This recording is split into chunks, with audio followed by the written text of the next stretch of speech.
Rath has done a very good connect with the people. Almost 95,000 people in the month of July has participated in CSIR-IP Rath, what IMMT has done.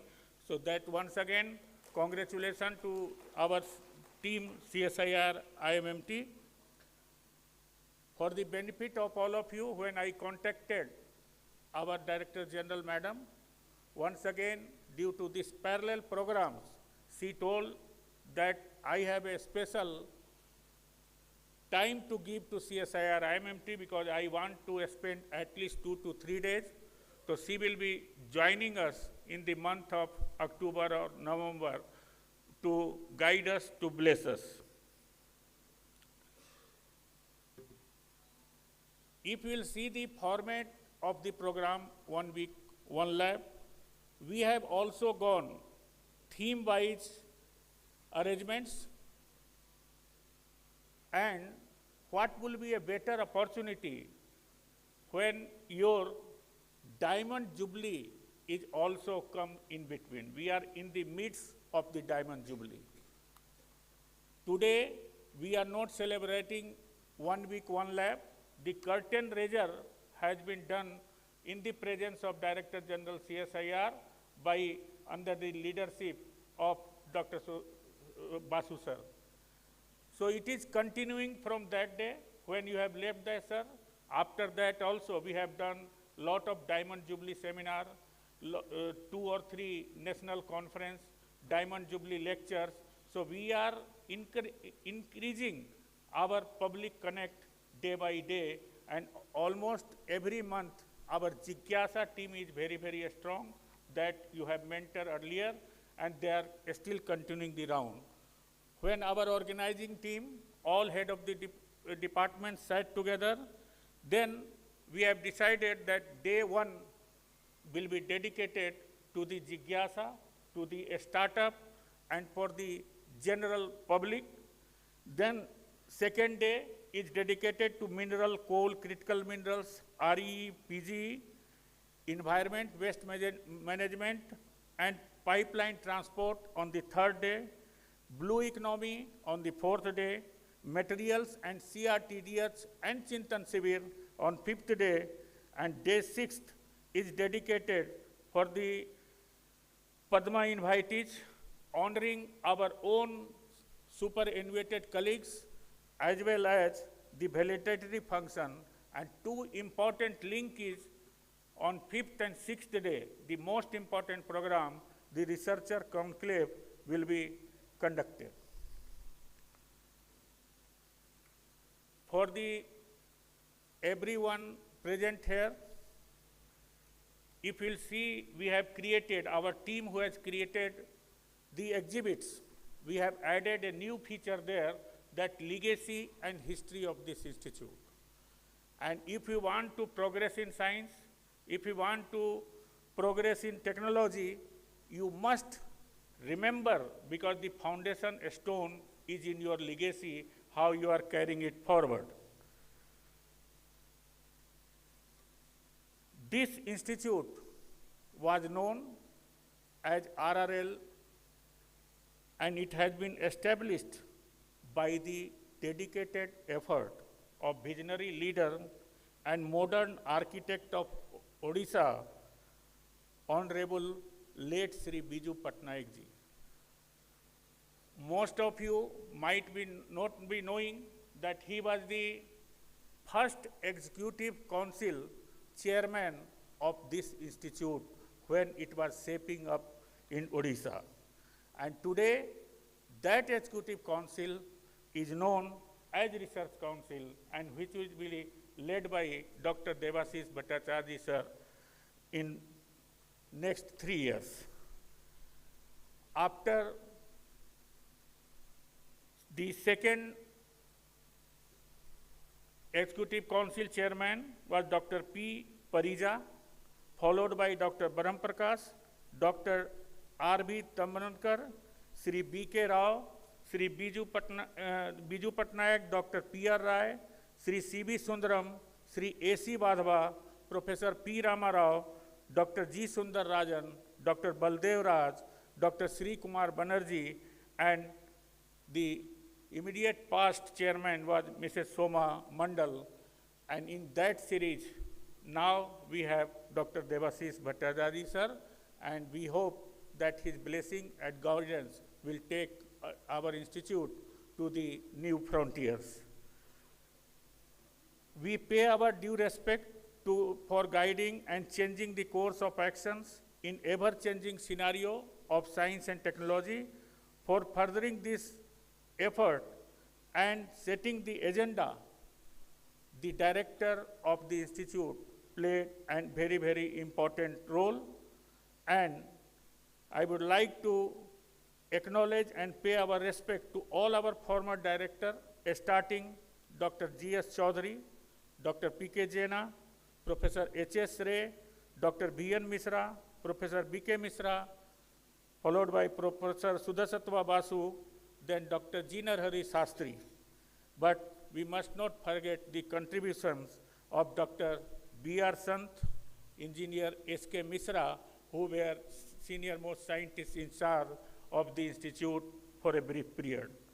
It was their leadership, vision, and execution by which today we have completed 60 glorious years.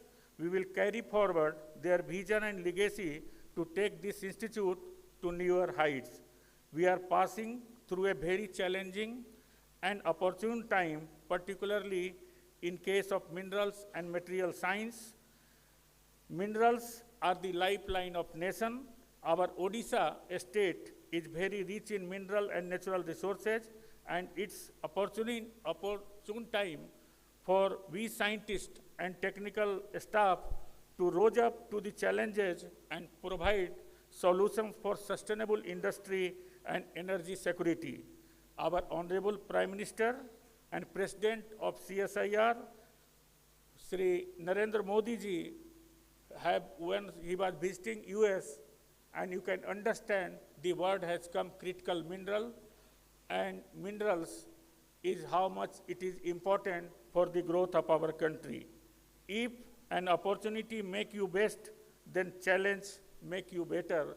So for all of us at CSIR-IMMT, it is a wonderful opportunity to work together. And once again, I thank and welcome all my organizing team members who have spent relentless effort and sleepless night beside the bad climate that what we were facing in last 1 week or 10 days. But kudos to all of you.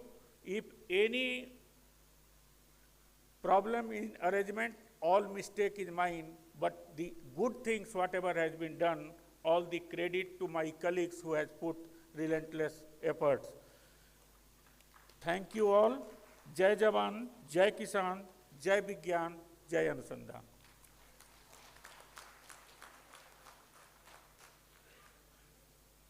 धन्यवाद sir, आपके मार्गदर्शन और निर्देश हम सभी को संस्थान के लिए और विज्ञान के लिए अग्रसर कराने में मददगार होते हैं। और हम लोग इस खनिज एवं पदार्थ प्रौद्योगिकी संस्थान के कार्यों के द्वारा ही जाने जाते हैं, और आपका मार्गदर्शन के लिए हम सभी आभारी हैं। और यहाँ पर जो समागम हुआ है सार्वजनिक क्षेत्र और निजी क्षेत्र से, टाटा स्टील और IITs सिस्टम से, वो दर्शाता है कि कितना ये महत्वपूर्ण रिश्ता है जो कि अनुसंधान के लिए ज़रूरी है, क्योंकि हम सभी आर्थिक पहलुओं से जुड़े हुए हैं और उसमें खनिज एवं पदार्थ और इवन पर्यावरणीय समस्याओं में भी खनिज एवं पदार्थ के बहुमूल्य रोल है। अब देखते हैं प्रयासों की गाथा, सागा ऑफ इंडेवर वीडियो को, जो हमारे CSIR-IMMT के कार्यों एवं कार्यकलापों पर बनाया गया है। सो आप इस वीडियो को देखें और इसमें दर्शाया गया है कि CSIR-IMMT किस किस क्षेत्रों में अनुसंधान का कार्य में जुड़ा हुआ है। प्रयासों की गाथा।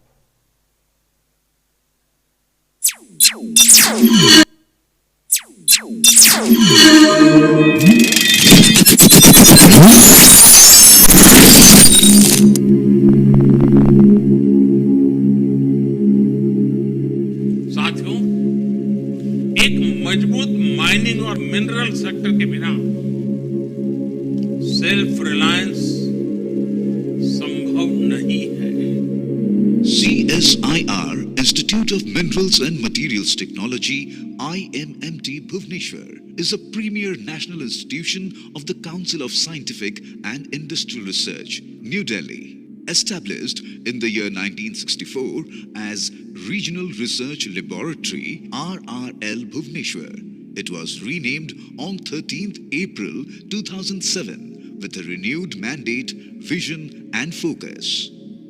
IMMT conducts innovative research and technology development programs in mineral processing, extractive metallurgy, advanced materials, and environmental sustainability, which constitute its core functional dimensions. The institute provides excellent ambience to the scientists to augment research and development to tackle technological challenges faced by the industrial setups in the country and abroad. IMMT's expertise in characterization, comminution, classification, separation, and beneficiation immensely contributes towards generation of new, green, and sustainable processes to generate wealth from wastes. Low-grade resources like lumps or fines or slimes or tailings and various complex ore combinations are treated by employing novel techniques of reduction roasting, pelletization, DRI and smelting in pilot plants. Removal of impurities such as phosphorus, sulfur, sodium and potassium from ferruginous ores like iron, manganese and chrome ores is targeted with great impetus.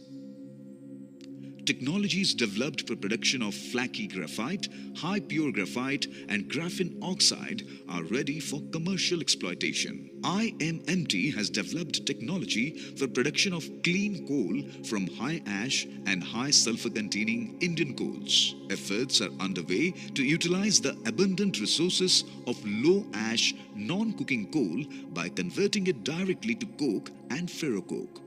Over the years, the Institute has developed competency in characterizing bulk coal samples for quality assessment. The Institute has implemented major programs for characterization of chromite ores to map deposits with platinum group of elements PGE in the country. IMMT has established state-of-the-art facilities for molecular and process modeling. CFD simulations and CFD DEM modeling are being conducted in both research and commercial environments. The Institute is also in the process of developing instruments based on signal and image processing, noise control and artificial intelligence for automation of specific industrial processes.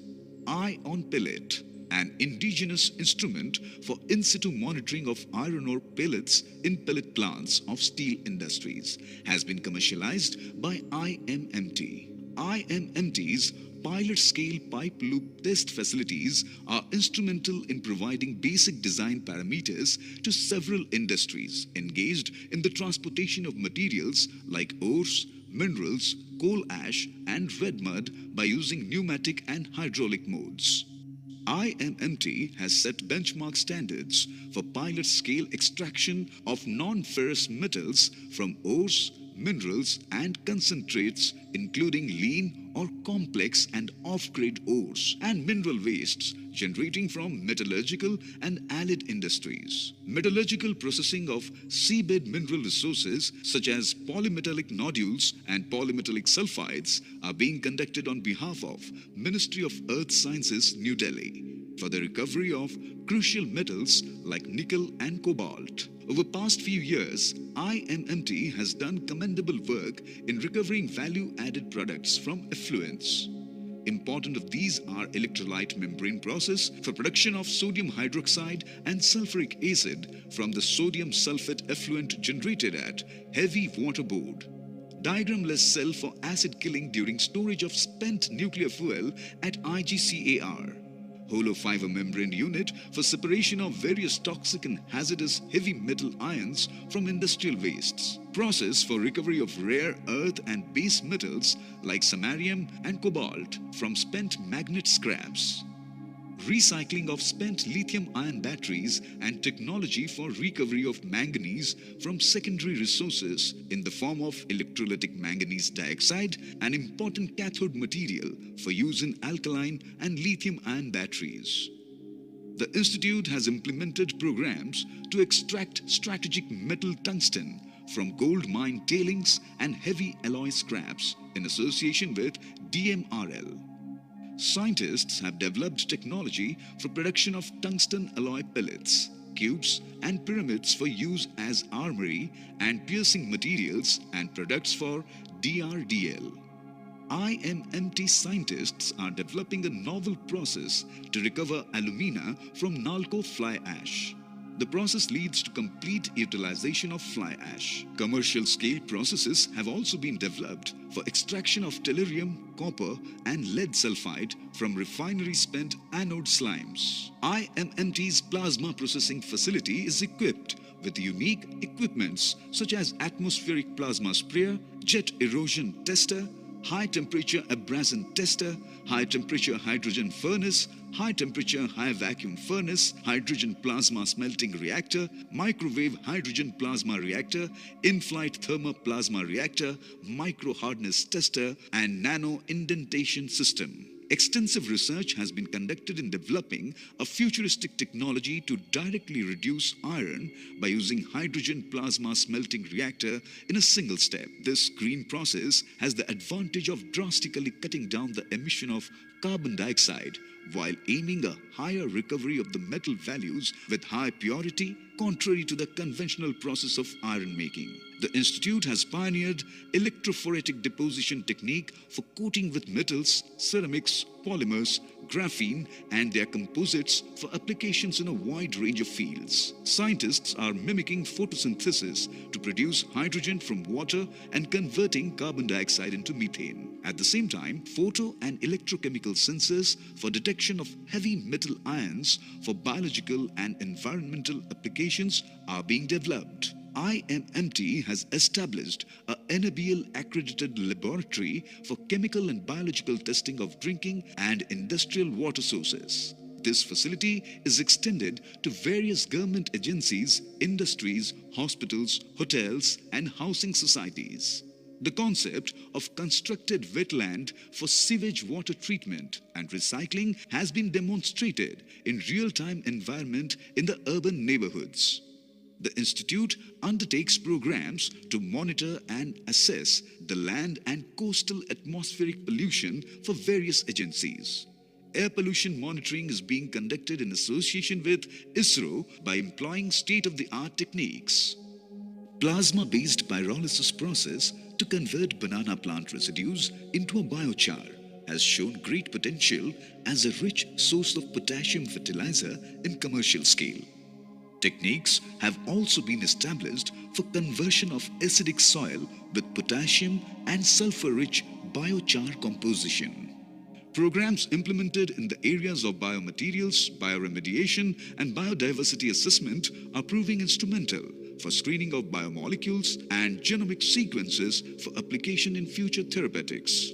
IMMT has registered its presence in the society by popularizing appropriate technologies for rural, urban and semi-urban sectors. Apart from deploying S&T intervention programs in the rural sector in association with other organizations, the Institute has developed products that are very popular in the MSME sector. The Institute has structured research and skill development programs to handhold the MSMEs and startups. Improved natural and forced draft biofuel charged cook stoves have been developed for large-scale deployment in the rural sectors. IMMT has established a Center for Testing and Certification of Biomass-Operated Cook Stoves under the patronage of MNRE New Delhi. The 30 kilowatt capacity and train flow biomass gasifier engineered at IMMT demonstrates efficient gasification of powdery biomass substances like rice husks, sawdusts and coir, which awaits commercial exploitation.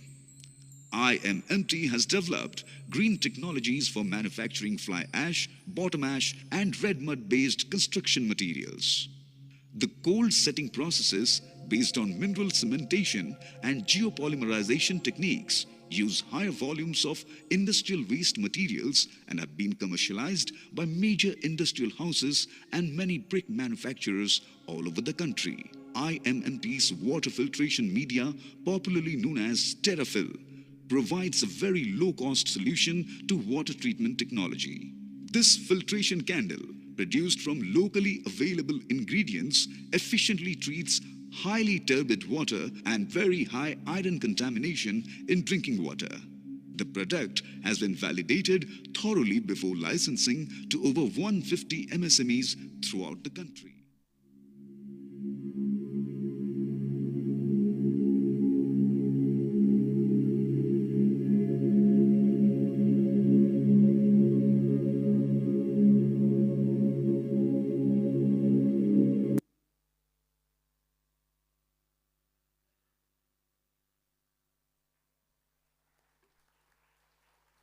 So that was the saga of CSIR-IMMT before you, sharing our vision, mission, and our development over the years. On this joyous occasion, our former director, CSIR-IMMT, and currently director of IIT Goa, Professor B.K. Mishra, has sent us his greetings. Let us watch that.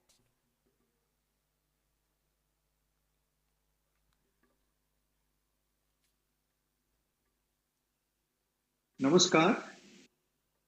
Greetings from IIT Goa.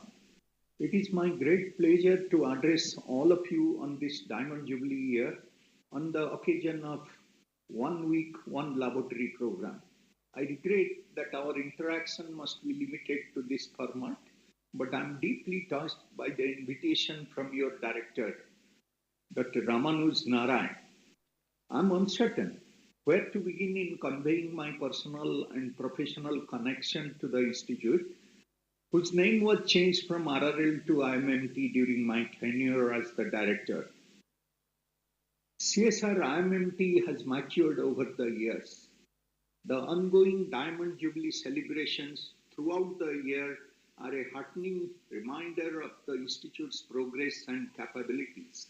It has established itself as a leading research laboratory in the fields of minerals and materials within our country. Both current and retired scientists have played pivotal roles in this remarkable journey. We take immense pride in this distinguished organization whose contribution to nation building is undeniable. My tenure as the director commenced with a vision for genuine transformation. I was wholeheartedly dedicated to addressing your challenges, believing in your potential, pushing boundaries, offering unwavering support, and leading the way toward meaningful change. This journey was truly remarkable. Along the way, we encountered moments of joy and disappointment, but such is the essence of life. The treasure trove of memories from my tenure too vast to recount here fully, but I'll focus on the marine science and engineering activities. When I joined CSIR-IMMT in late 2005, I embarked on a profound learning journey. I recall the polymetallic nodal program being in full swing, and it took me some time to fully appreciate the significance of our work. It was imposing to witness the efforts dedicated to developing a flow sheet and establishing a plant in Udaipur. Reflecting on those moments, I can't help but reminisce about the good old days. The program continued to evolve with new activities and initiatives taking shape as we identified the future directions. Today, as I look back on this journey, I am reminded that harnessing the vast potential of our oceans lies at the very heart of the blue economy. Seeing how our efforts have contributed to this noble cause is certainly gratifying. In the backdrop of my involvement with the polymetallic nodal program, I became increasingly audacious in proclaiming marine science and engineering as the focal point of IIT Goa's endeavors. This bold declaration found its footing when an agreement was formalized during the visit of the President of France to India, resulting in the Goa Atlantic Cooperation Treaty. The mandate is to promote close research and development activities, teaching activities, student and faculty exchanges between a group of higher education institutions in Brest, France, and IIT Goa. IIT Goa has been leading this program since 2018. Every year, we warmly welcome French scholars, reciprocating our visits to the vibrant marine science and technology hub in West Brittany, France. Several memoranda of understanding have been signed with these esteemed partners who share our passion for marine science. We currently have 2 French Navy students undertaking internship with us, and this Monday we anticipate the arrival of 2 other scholars from France. Our collaborative efforts have yielded numerous projects ranging from underwater communication to the application of EPR spectroscopy in marine biological systems. A significant milestone was the recent partnership with the Naval Group. During last year's CTEC week, an agreement was inked between Naval Group and IIT Goa, witnessed by our ambassador to France, focusing on joint research in underwater communication with the inaugural project centered around sonar acquisition resolution improvement. In tandem with research, we are nurturing a rich ecosystem of student activities and competitions to promote marine science and technology at IIT Goa. Moreover, we are gearing up to launch an MTech program in marine science and technology in the upcoming academic year, further cementing our commitment to this dynamic field. A Diamond Jubilee celebration evokes a profound sense of awe, reverence, and jubilation. It is a rare and momentous occasion signifying an extraordinary milestone that commands respect and admiration. This moment prompts reflection on the past and optimism for the future. As I speak, my heart brims with deep admiration for the remarkable success and achievements of IMMT. On this 1 week, 1 laboratory occasion during this Diamond Jubilee year, I extend my warmest good wishes and heartfelt congratulations to everyone in attendance. May this moment be a testament to the dedication, hard work, and legacy that have brought us to this remarkable juncture. Jai Hind. Namaskar. Thank you very much, sir, for sharing your thoughts and sending us your blessings. We are extremely happy that we have with us today Professor S. Basu, our former director and presently the Federation of Indian Petroleum Industries Chair Professor on Clean Energy at IIT Delhi as our guest of honor. I heartily welcome him to kindly address the gathering.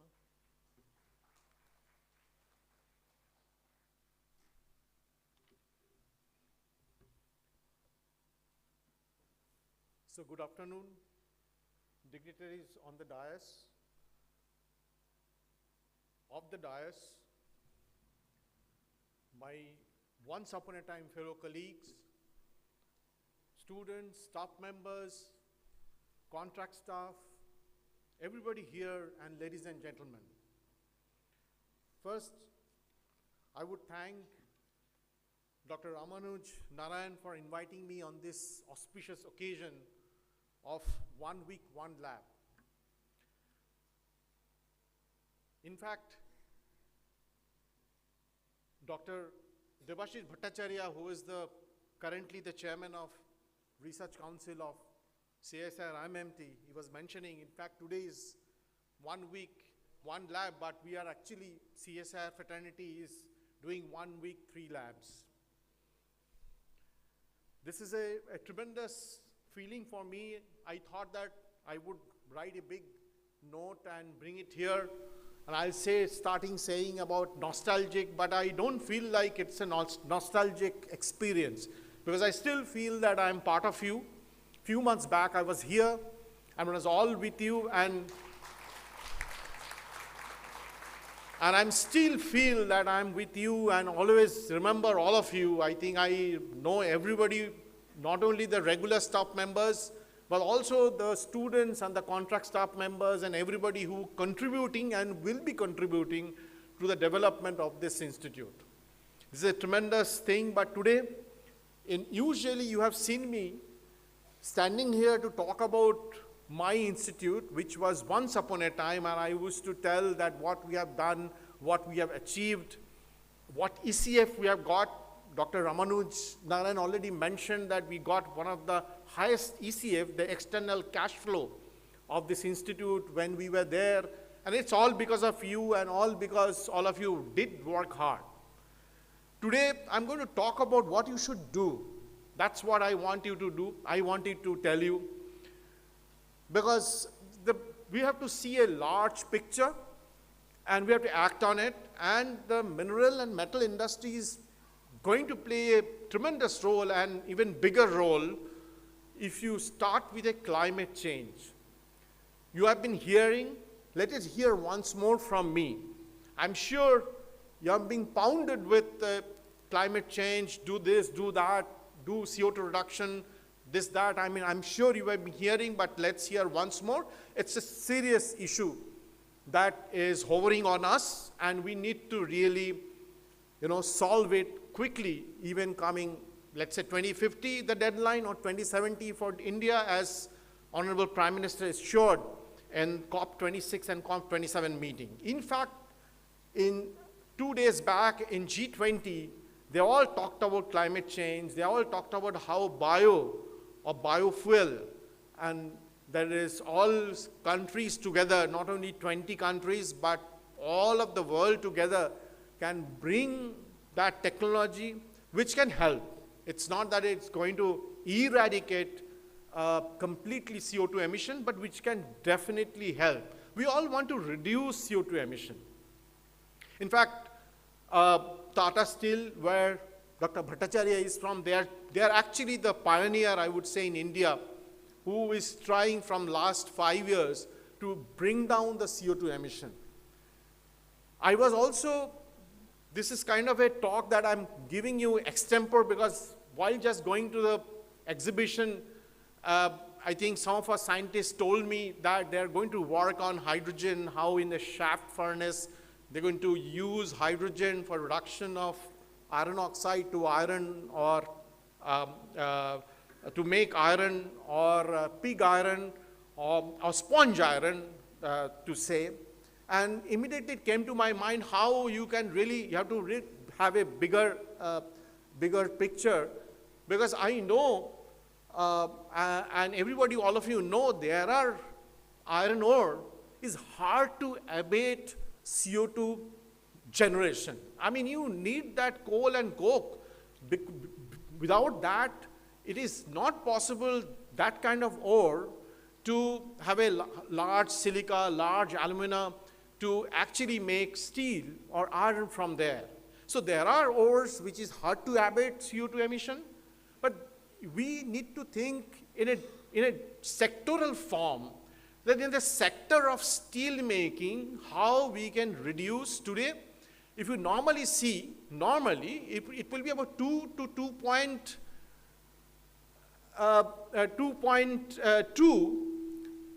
tons of CO2 emission per ton of hot metal or crude steel that comes out. Almost 2.2, double that you are actually emitting CO2 per ton of steel that you make. Whether it's take a crude steel or hot metal, it is similar range. Can you bring down that from 2.2 tons of CO2 per ton of steel to about 1, to about 0.8? It is possible, because you have to see the whole sector, that you're talking, one is a blast furnace or basic oxygen refiner, BF, BOF is the one sector. The second sector comes with the DRI and electric arc furnace. The third sector is a smelter. So the urban mining and using scrap, if you really have a good urban mining and good collections of used product, and use scrap as much as possible, which most of the big steel plants or most of the big steel manufacturers of the country did not address this issue in the beginning. It's only done by the secondary sectors. But I know that Tata Steel is coming up, already they are there in the Punjab on this. So in these three sectors, including the smelters, if you add these three sectors together and try to introduce maybe to start with syngas or biofuel-based syngas, of course, we all talk about hydrogen coming from splitting of water, which is difficult with the cost is, even we are working in this area, cost is about, let's say, about $6 to $10 per kg, need to be brought down to about $2 per kg, why not about $1 per kg. And then hydrogen from the biofuel resources, and syngas from biofuel resources, and from natural gas, you get a syngas and use syngas. All these effects, whether it's a blast furnace and definitely in DRI with hydrogen, pure hydrogen, you can bring down from 2.2 to about 1.5 or to about 1.4 in sectors together. I'm talking about DRI. DRI is easy with the hydrogen, but hydrogen cost has to be down. I mean, you cannot suddenly say that I have a green steel, or I say I have a blue steel with a CO2 sequestration and CO2 conversion, that my cost is about double what today's steel cost is. But, India is today producing about 125 million tons per annum. We need to go to about 300 million tons per annum, maybe another 10 years time, although deadline was 2030, but maybe by 2035. And then the carbon neutral technology, which is in 2050, or let's say in 2070, we need to do all of these in all sectors together, sectorial emission, and we can surely, I see that in my calculation that if we see the whole three way of making steel from BF to electric arc furnace with DRI to smelting and using scrap metal, then you can surely bring down to about 0.7, 0.8 tons of CO2 emission per ton of steel. That's what is very good figure that we are looking at, and you go on working on this, and we surely be a carbon neutral society by 2050, at least from the steel point of view. Because, you believe it or not, I think the one important point that I also want to mention about electric arc furnace, the energy requirement for electric arc furnace also is from coal. And if you are using coal-based electric arc furnace, then of course you are emitting also CO2, which is less, which is probably about, I would say, maybe 0.3 tons per kilowatt hour, and you probably require 400 to 500 kilowatt hour of energy per ton of steel. So definitely you are reducing, but you have to be cautious that it's not that you are not able to completely go away with the CO2 emission, even if you use electric arc furnace. Yes, if you can use renewable energy, and if you have that kind of energy source which is high current, high voltages that is required and reliable, because renewable energy, of course, is intermittent. So you have to solve that problem of that continuous current and voltage, or the power that you require for electric arc furnace to operate a long period of time. So keeping aside, the one is important is the climate change issues and the connected to the mineral and material. And this can go on. I can also explain same thing for the copper, same thing from manganese, same thing from zinc or lead, or all important other minerals that we talk about. I'm not going to the critical minerals, but critical minerals, generally you can also work out, because this is the area that we are currently working. I mean, I'm talking about the IMMT, and I'm sure this is the time that when you are working on lithium, or you're working on, let's say, EMD, or electrocatalytic manganese dioxide, even there you require power. So how, although you are running electrolysis cells, that how you can actually optimize the whole process and how you can use the renewable energy. So that's the one sector I'm sure all of you need to think of. I know bits and pieces, many of them are working on renewable energy or hydrogen generation, then of course H2DRI, and we were working on, plasma for using hydrogen. Of course, that is being not taken off, but these are the areas we were already working, and then of course we have the mineral processing and both AMT, Advanced Material Technology Department, and Hydroelectrometallurgy, all are working in the area, and all areas and all metals, we should try that recycling. Any product that no waste to wealth, we had a mission, we have a mission, and as well the energy sectors that we talk about. And the green hydrogen is another area that many of you are working, and I think now it is time to go for a large scale. Smaller scale, it doesn't make any sense, and always try to reduce the cost. The other area that is a dry reforming, which is a good area to work on for CO2 to syngas. That's the area that I think all of you should venture in. One is the dry reforming. And I'm not expert actually in the steel making, frankly speaking. But I know there are processes like Hisarna. I think Dr. Bhattacharya can talk about our TGR-BF when you use not nitrogen but oxygen, which is blown. So these are all helping you a lot in this process. The other one that I want to mention is, although we are in the area of mineral and metal or materials, about the ammonia, the green ammonia. Once we are talking about hydrogen and the green ammonia. And I would like to talk about it because many places people say that, okay, we make green hydrogen and then we make green ammonia. It's not so simple. Normal Haber-Bosch process, you have to operate at a high temperature, high pressure, 200 atmospheric pressure when you do Haber-Bosch, and at high temperature.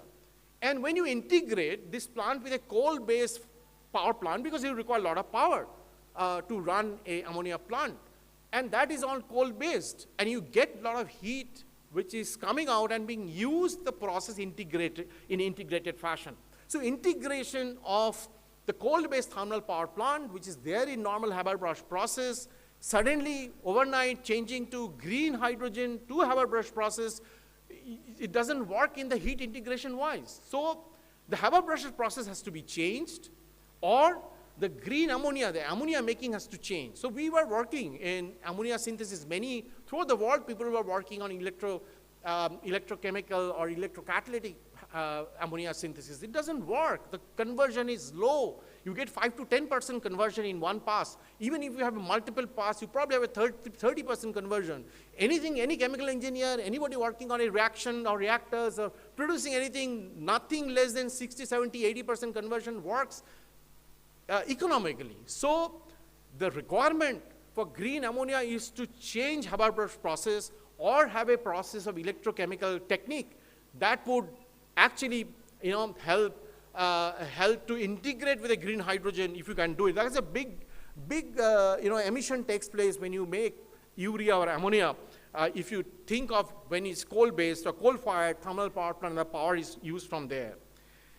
And added to that is that energy transition that is taking place, and I talked about energy a lot, but transition, that you are going from the fossil fuel base to a renewable energy.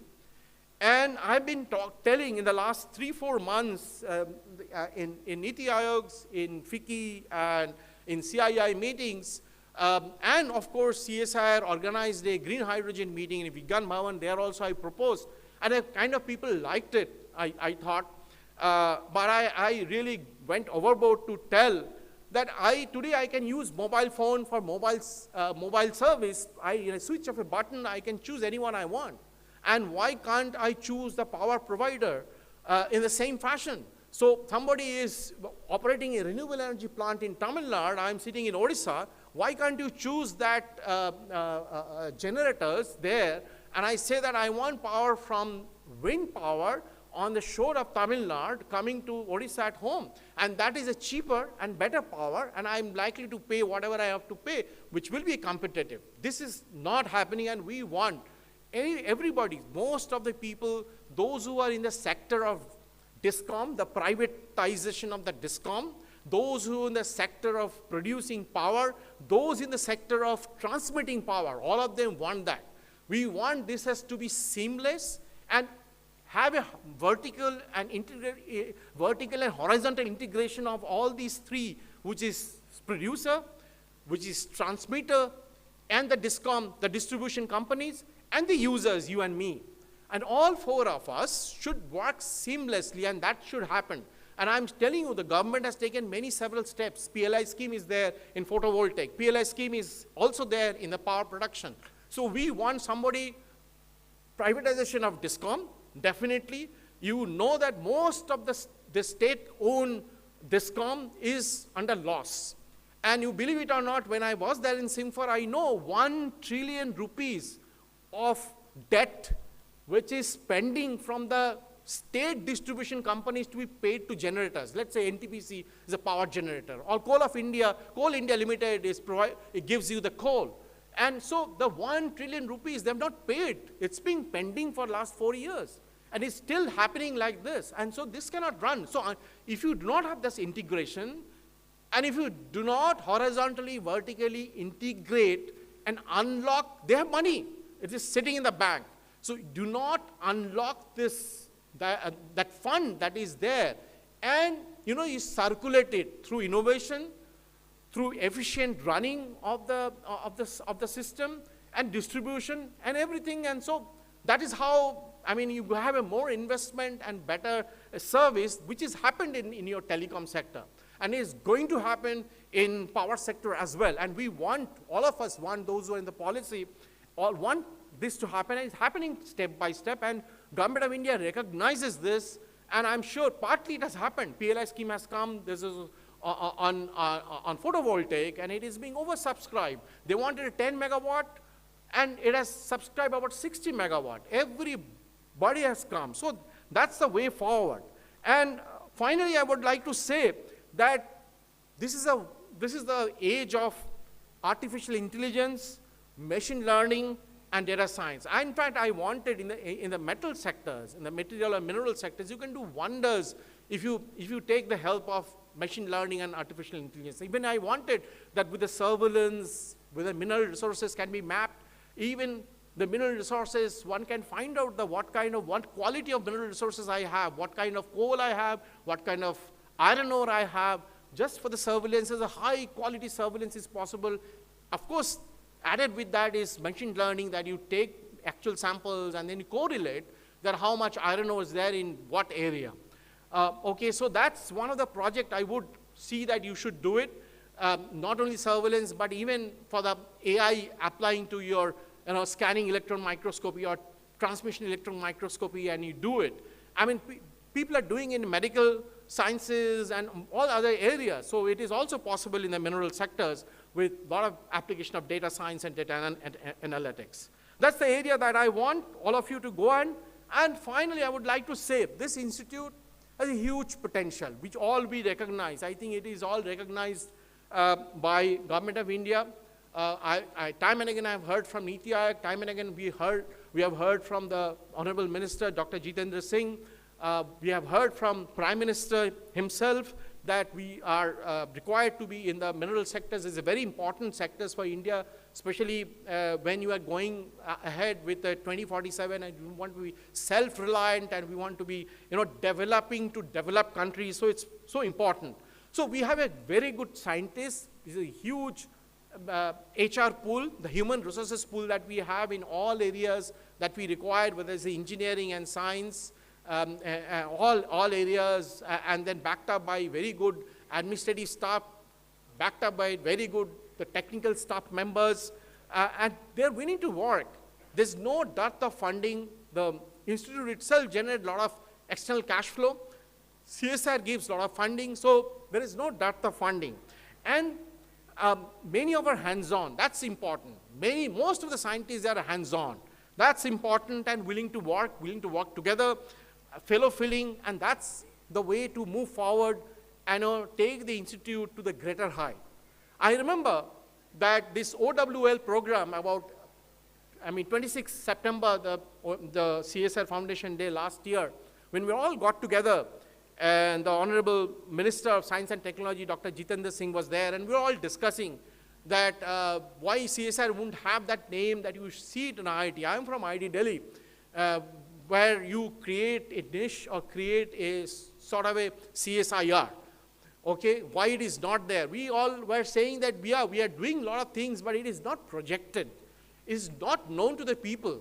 And that's how then Dr. Jitendra Singh said that, okay, Let us do a 1 week, 1 lab program. Let us tell people that what we have done, what we are capable of, and what we will be doing, and then also bring the stakeholders to tell them that this is our capability, and tell us whether we are in the right direction, or tell them that we have done this, and so let us move forward hand in hand. That's important. All of you need to work with the industry. That's what CSIR, the industrial research, is what CSIR is for. That you work hand in hand with the industry, and I'm sure if you are doing in a cocoon, like a frog in a well, then it will not succeed. So you need to work with the industry hand in hand, and I have a great respect for this lab, and I'm sure that they will do well, extraordinary well in coming years, and we have a new director who will show you the direction in the right direction that take you to the greater height. We have a new RC chairman, Dr. Debashish Bhattacharya, whom I know and who came a couple of times to this lab, and I'm sure it will do extremely well in coming days. With this, I thank you. I thank you once more to giving me this opportunity, and I wish you best of luck. Thank you.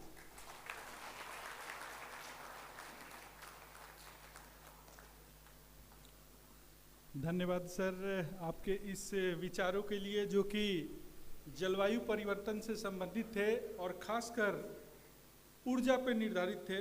आपने sir हमें मार्गदर्शन दिया कि किस तरह से इस संस्थान के द्वारा जो विभिन्न क्षेत्र हैं जैसे electric arc furnace, DRI, urban mining, green ammonia इत्यादि, जिसमें विज्ञान एवं अभियांत्रिकी दोनों की ज़रूरत है, और ये संस्थान कार्बन उत्सर्जन को घटाने में और जलवायु परिवर्तन को रोकने में बहुत ही मददगार साबित होगा। सर आपके मार्गदर्शन के लिए हम लोग हमेशा आभारी रहेंगे, और आपके निर्देशक के समय में जब यहाँ पे फानी साइक्लोन था और कोविड का दौर था, तब भी ये संस्थान एक अपने कार्य के द्वारा जो भी सामाजिक दायित्व था उसको निभा रहा था। सो आपके विचार हम लोग के लिए सर बहुत ही महत्वपूर्ण है, और हम लोग विज्ञान के जरिए और अनुसंधान के जरिए जरूर ही जलवायु परिवर्तन को रोकने में कामयाब और मील का पत्थर साबित होंगे। अब मैं निवेदन करूंगा प्रोफेसर श्रीपद कर्माकल सर को संबोधित करने के लिए। Sir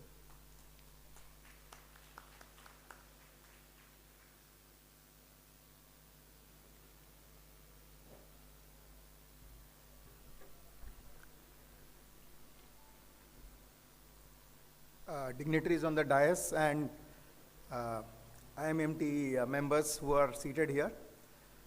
I was here maybe a couple of months ago to organize the G20 events. That was my first introduction to IMMT after I assumed directorship. And I'm really happy that this is the first time I'm coming here where my background as a scientist or an engineer is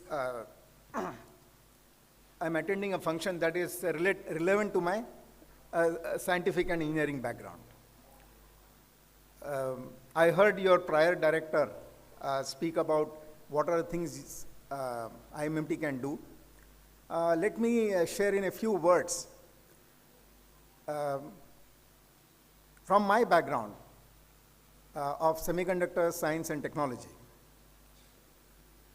What can be done? Now first, I want to highlight the ignorance in educated population about the significance of material science. In 2007, I was chairman of the South Zone of Joint Entrance Exam. And in those days, counseling used to be done in person. That is, after the ranks and so on were announced, the candidates would come with their parents to the IIT and then discuss with the faculty there about the options that are available to them, and then provide their options so that they can be given a seat. So on the 4th day of counseling, a large number of parents were there, and they were somewhat, they were not in a very enthusiastic mood. And I discovered that was because they felt that their wards can only get low-ranked branches, as they said, low-ranked branches. So I asked them that, it was an interactive session. So please tell me, what kind of information do you want from us to help you choose the appropriate IIT and the appropriate branch? Then one parent got up and said, sir, as far as high-ranked branches like computer science and electronics are concerned, people are very clear which IIT to choose and what to do. But we are all low-ranked branch people. Chemical engineering, metallurgy, and so on. And we are at loss to understand, how to go about choosing our seats.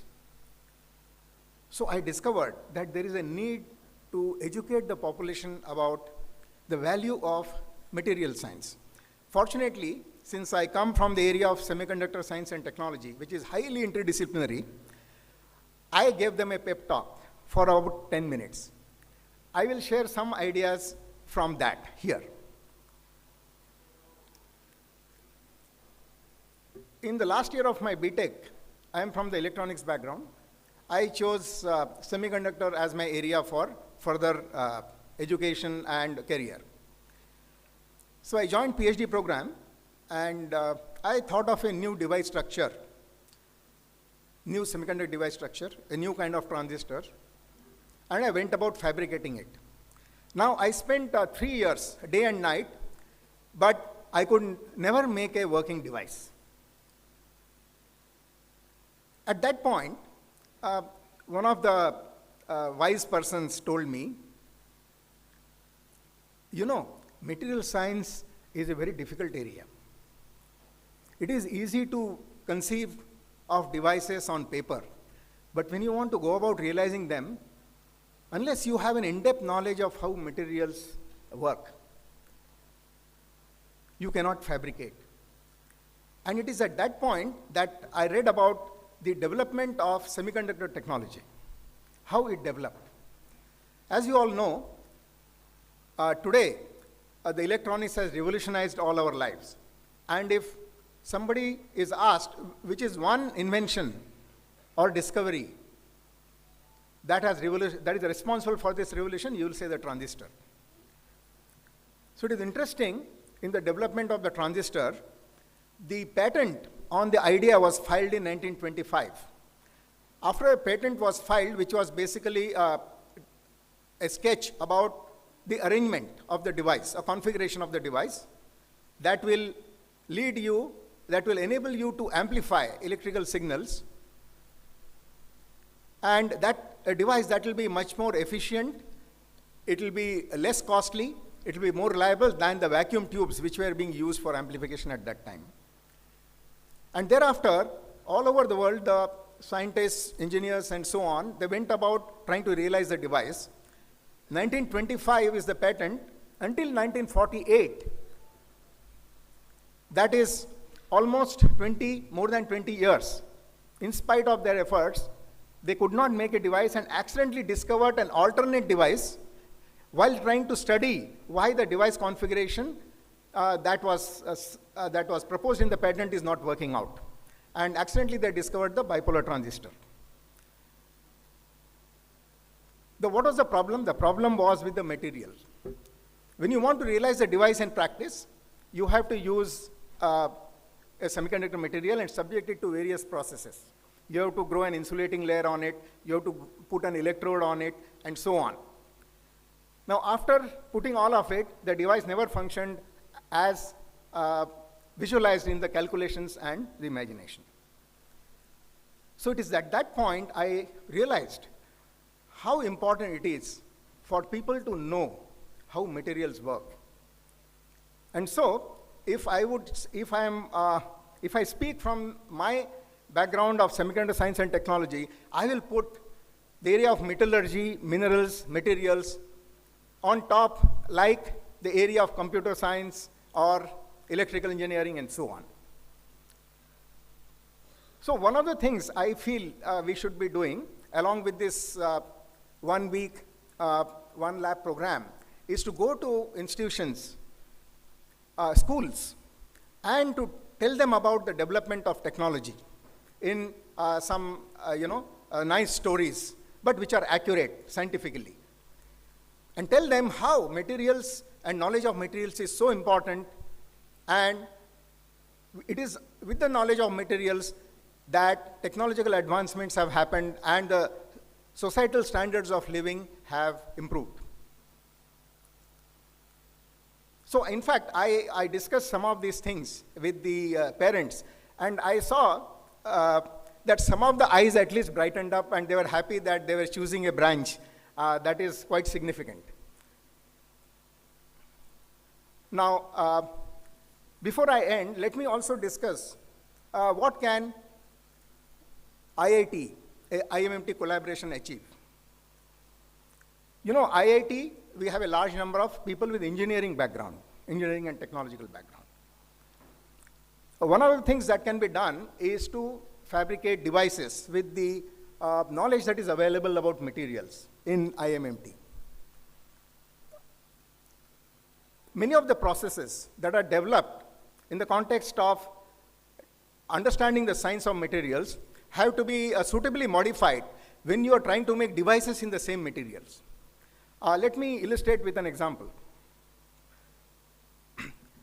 I was trying to develop the technology for high frequency varactor diodes.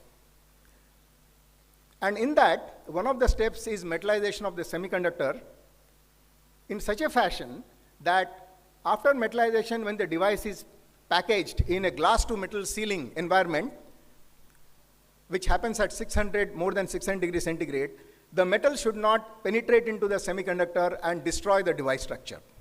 So you have to come up with a kind of metallization that will meet this requirement. Now, one of the ways of metallization is electroless plating or autocatalytic plating. Now, when I was developing the technology for semiconductor devices, I thought I will go to the labs which are available, and from where papers have been published on autocatalytic plating or electroless plating, I will discuss with them and get the process of metallization of silicon, and I will adapt that process for my particular device, which was a PN junction, a diode. Unfortunately, I could not do it readily, because I discovered that the conditions under which the process was developed, the autocatalytic process of depositing nickel, palladium, and so on, these were developed. The conditions of semiconductor which were maintained there did not correspond to the conditions of the semiconductor surface in a PN junction. Specifically, the processes were developed on abraded or rough semiconductor surfaces, whereas a semiconductor device like a PN junction, the surface is polished. So a process that was developed on rough surfaces, it did not work easily on a polished surface. And there was a lot of material science and chemistry behind this process. So it so happened that I ended up have to do research on this for a couple of years before I could actually plate a polished silicon surface with a electroless nickel or palladium. So this is how I think an engineering background person working in the area of materials can collaborate with a science background person in the same area to actually come up with applications and make devices. So that is one area where we could explore. I have come to know from my colleagues that IMMT and IIT Bhubaneswar already has an MOU where people are working together on energy materials, battery, materials related to battery, then materials working with aluminum, and so on, NALCO, and things like that. So it will be nice to further develop those areas and also add some research work on devices to it. Thank you.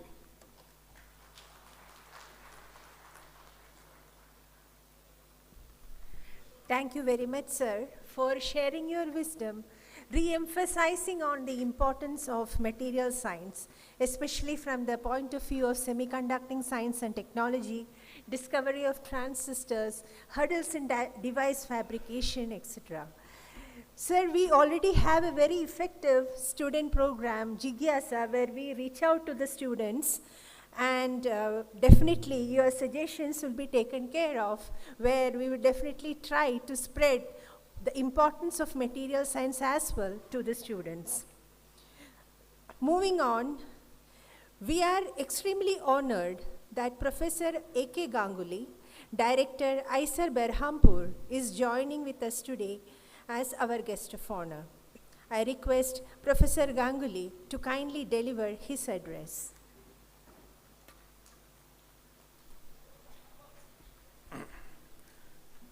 Good afternoon, everybody. It's my pleasure and privilege to be here with all of you.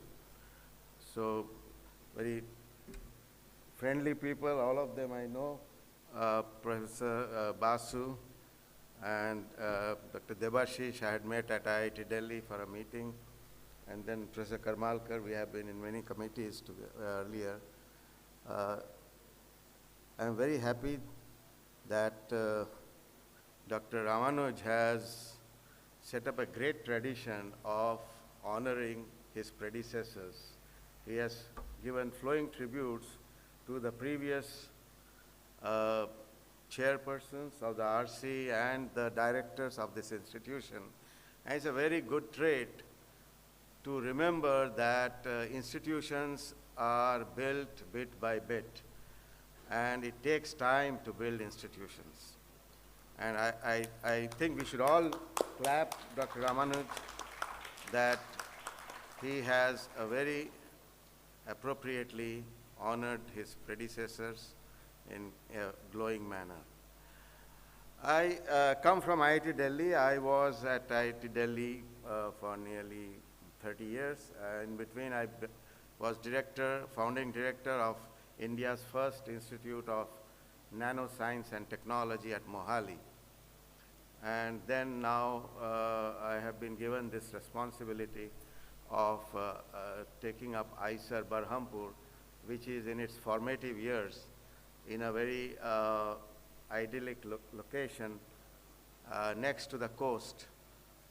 We are situated right next to Gopalpur, around half an hour drive. If you come, people have walked, our young faculty have walked the beach from Gopalpur and reached ISER Beach. If you turn on Google Map, you will see what ISER Beach is there on the Google Map. It says ISER Beach. The beach is a private beach belonging to ISER, of course, because it is green and you cannot do any construction within 500 meters. There is an eco zone.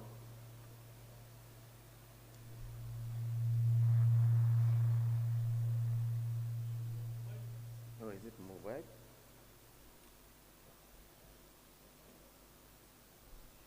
Or it heard the eco zone, but I was talking of ECO, not eco of ECHO. So anyway, so ISER Berhampur is the youngest of 7 ISERs, like IITs. At some point of time, the government of India decided that, like Indian Institute of Science in Bangalore, which is the premium science institute of our country, and it's there for more than 100 years, there are not too many institutions in science like IITs are there for technology. So the ISERs were created, and today there are 7 ISERs. ISER Berhampur is the youngest of the 7 ISERs. The ISERs are supposed to build very strong foundations in natural sciences like mathematical sciences, physical sciences, chemical sciences, biological sciences, and we also have earth and environmental sciences. And maybe in future, ISER Berhampur may start space science because of its location with ISRO's launch pads in Balasore and also close to the Sriharikota in the south. But we have not yet started space science, but we have started earth and environment science. We also plan to start humanities at some point of time. Uh, okay. So I also happen to be a materials person. My training was in chemistry, physical chemistry, but my PhD is in solid state materials chemistry. I worked with some very great people in India and abroad, and worked with many people who have came to know many people who have got Nobel Prizes in lithium batteries. John Goodenough used to visit ISC Bangalore when I was a student. Stanley Whittingham, I visited him at SUNY Binghamton, where he still is a professor, I think, and he has a company. And people in superconductivity, like the 1986 superconductor Nobel Prize, which was given to Bednorz and Muller. So George Bednorz has come to IIT, and he has given talks in Delhi and all that. So a lot of material science has developed this. As you know, material science, we invent things like carbon. You know, people knew carbon as coal, as diamond, graphite, graphene, buckyballs, nanotubes, graphene, today twisted graphene. If you go in the world, MIT, Harvard, what is the physics? Every lab will be working on twisted graphene. What is twisted graphene? You have two graphene layers, and if you know physics, semiconductor physics, so you have band structure, and you know graphene is a Dirac solid. So you know there are two types of statistics, Fermi-Dirac and Bose-Einstein statistics. Graphene is a single layer carbon, and it has the energy versus K wave vector is like a V. That means it has a nodal point, which in a semiconductor, it is a U. You have a band gap. So these are exotic physics. If you are in physics and material science today, there are lots of interesting things the world works on, but it is difficult physics experimentally to make those materials. You can make very precise thin films with atomically precise films. There you get very beautiful exotic physics, which today's world, like you must have heard of, things like topological insulators. There are non-centrosymmetric superconductors. There are lots of things which have very exotic theories being proven right for the first time. Theories existed, now people are working on those, and applications in spintronics, etc. But the device physics is not easy. You need very, very sophisticated labs to work in this kind of area. The labs are very, very expensive. You have to work sometimes with UHV-STM. UHV-STM needs liquid helium. The liquid helium in last 1 or 2 years has it's reached the roof. So all those physicists in India, the labs are getting shut because helium is very, very expensive. From 2,000–3,000 rupees a kg, today it is gone to 53–54,000. So research in certain low temperature physics, etc., gives very exotic physics, but sometimes doing experimentally is very challenging to maintain those equipments. So there are various facets of materials, right from the raw materials, which are the ores. You are working with, at IMMT, with ores, with minerals, and then you are extracting, and you are making metals. This whole process, like I try to, when I teach BTech first year chemistry, I give them an example that you can teach entire chemistry just in the processing of silicon wafer. How silicon wafer can be made from silica. This is the example I teach to a BTech first year to excite him that why chemistry is beautiful. From a sand particle, you can get silicon wafer. What is the process? You go through several steps. And this technology is not today. This technology is known for 40–50 years now. Using silica, how you make chlorosilane, that is main group chemistry, people who study main group chemistry. Chlorosilane we teach, but if you connect the student to a real life problem where chlorosilence is really important, his interest in the subject becomes important. So you can make chlorosilence, then you make, ampules or bowls of silicon, then you use a diamond cutter and you make wafers of silicon, and on that silicon, then you make integrated circuits. And then you go to nanotechnology. Today, an integrated circuit chip made by Foxconn, or a Taiwan company, is at 2 nanometer feature size. It's the world record in chips today. And it developed in 2019 when I visited Taiwan. This company, they're breaking news, 5 nanometer is the feature size of that chip. In 3-4 years, from the 5 nanometer, they've gone to 2 nanometer. I hope all of you understand what this means. When I was a PhD student, we were working at feature size of 10, 14 micron. Professor Karmarkar may correct me. Actually, he's more the right person for this. But due to my, but it was echoing, so I went back. That feature size from 14 micron in 1990, 89, today we are at 2 nanometers. How mankind is, improving. How many orders of magnitude from 14 micron to 2 nanometer, you have come 1,000 times smaller. And that means all your mobile phones, devices have become 1,000 times smaller.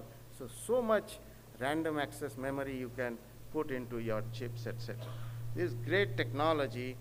Every day there is a change. Every day there are labs in the world that are bringing about a change. So I want to tell you all scientists, you have a great lab. As Professor Basu has already mentioned, you have tremendous power in your laboratory. I saw the kind of furnaces. You have nitrogen furnaces.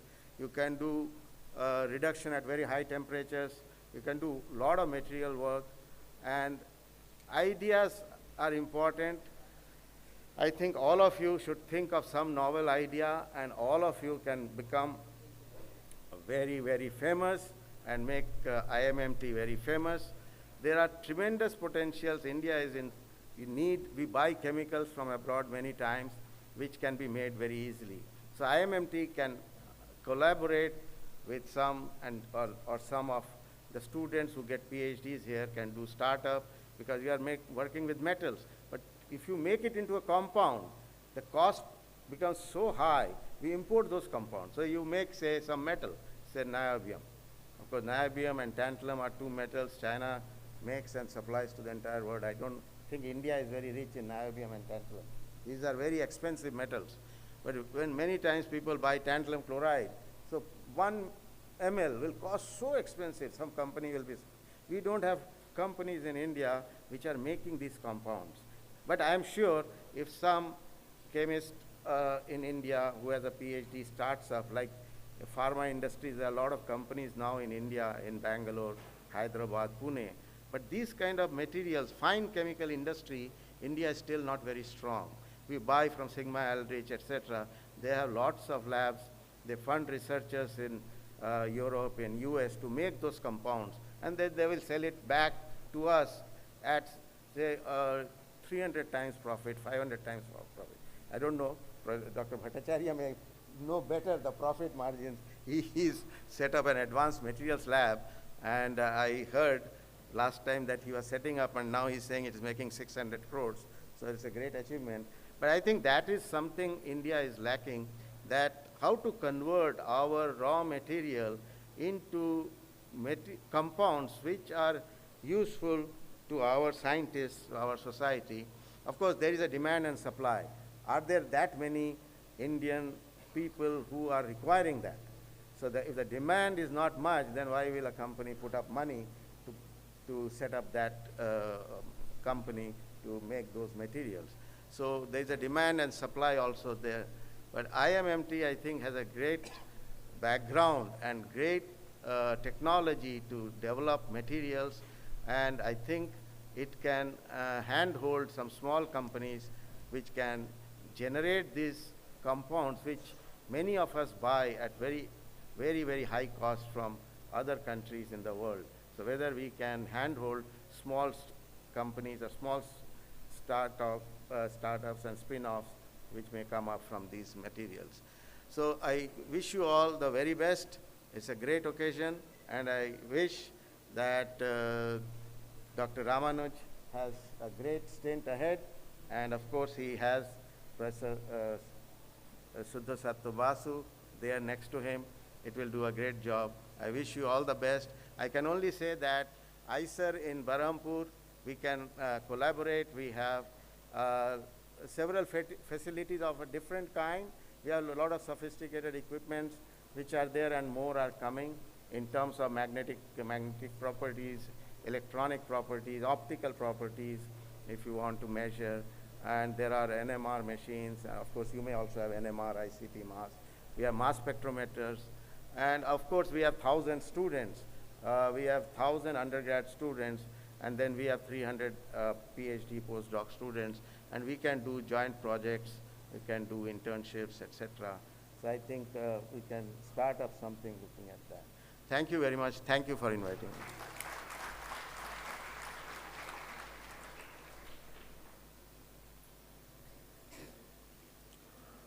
धन्यवाद sir.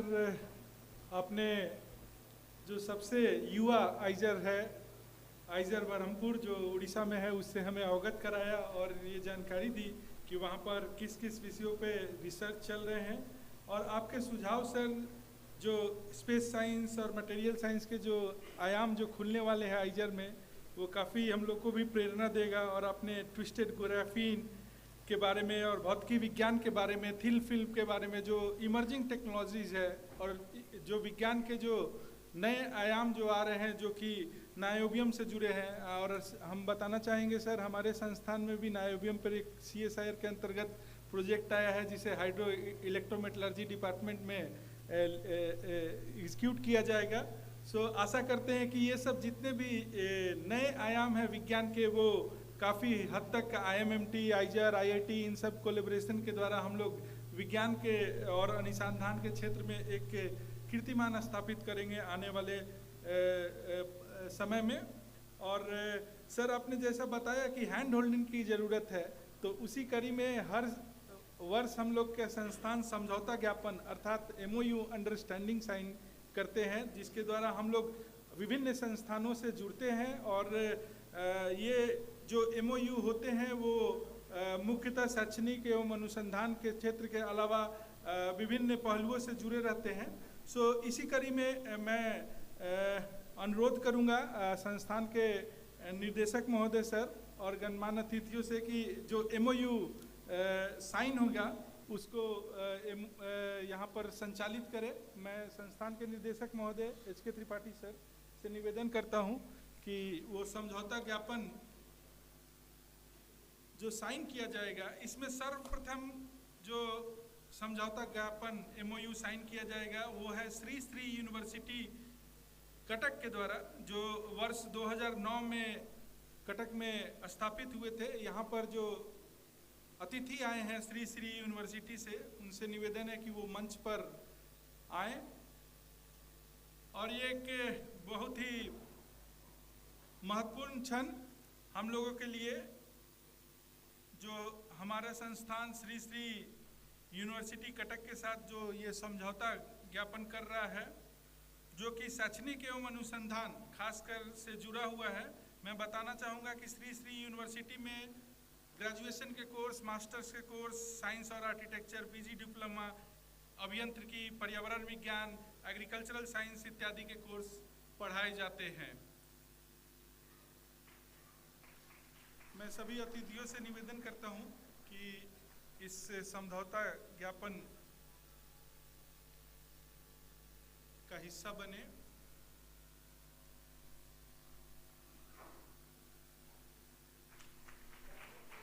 और आशा करते हैं कि ये जो समझौता ज्ञापन है एक शैक्षणिक और अनुसंधान के क्षेत्र में काफ़ी ही सफलदायक साबित होगा।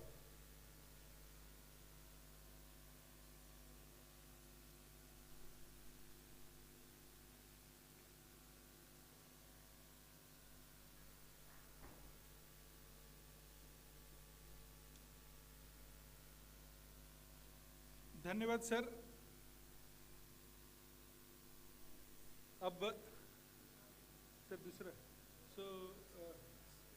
सो दूसरे जो समझौता ज्ञापन जिसके साथ होना है वो है भुवनानंदा उड़ीसा स्कूल ऑफ इंजीनियरिंग, जिसे बोस कटक के नाम से फेमस है। और मैं बताना चाहूँगा कि ये स्कूल 1923 में स्थापित हुआ था और हमारे उड़ीसा का सबसे पुराना अभियांत्रिकी डिप्लोमा स्कूल है। सो मैं जो यहाँ पर अतिथि आए हैं बोस कटक से, मैं अनुरोध करता हूँ कि वो मंच पे आए।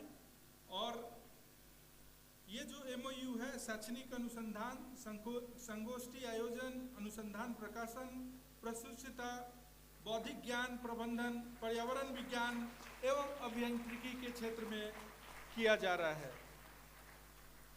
हम बोस कटक का आभार प्रकट करते हैं और आशा करते हैं कि ये समझौता ज्ञापन एक मील का पत्थर साबित होगा।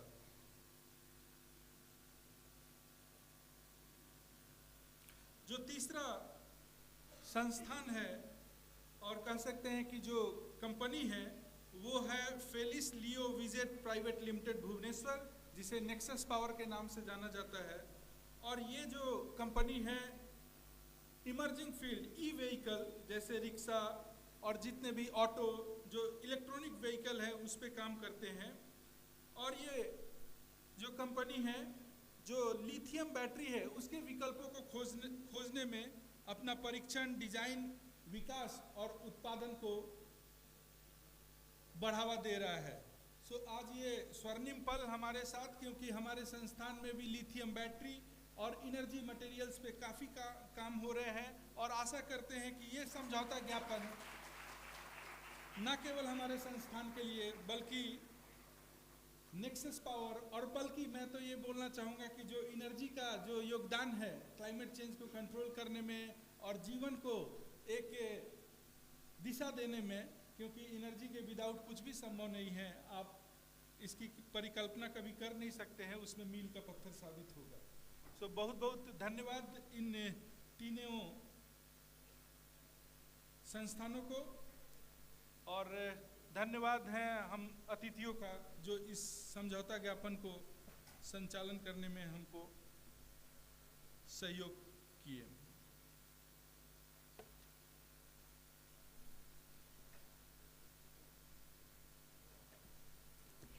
Thank you, sirs. Hope these MOUs will be very successful. Now, it is our proud privilege that we have with us today Dr. Debashish Bhattacharya, Vice President, Technology and R&D, Tata Steel Limited, as our chief guest. It is my honor to welcome him on behalf of all of you to deliver his address. Welcome, sir.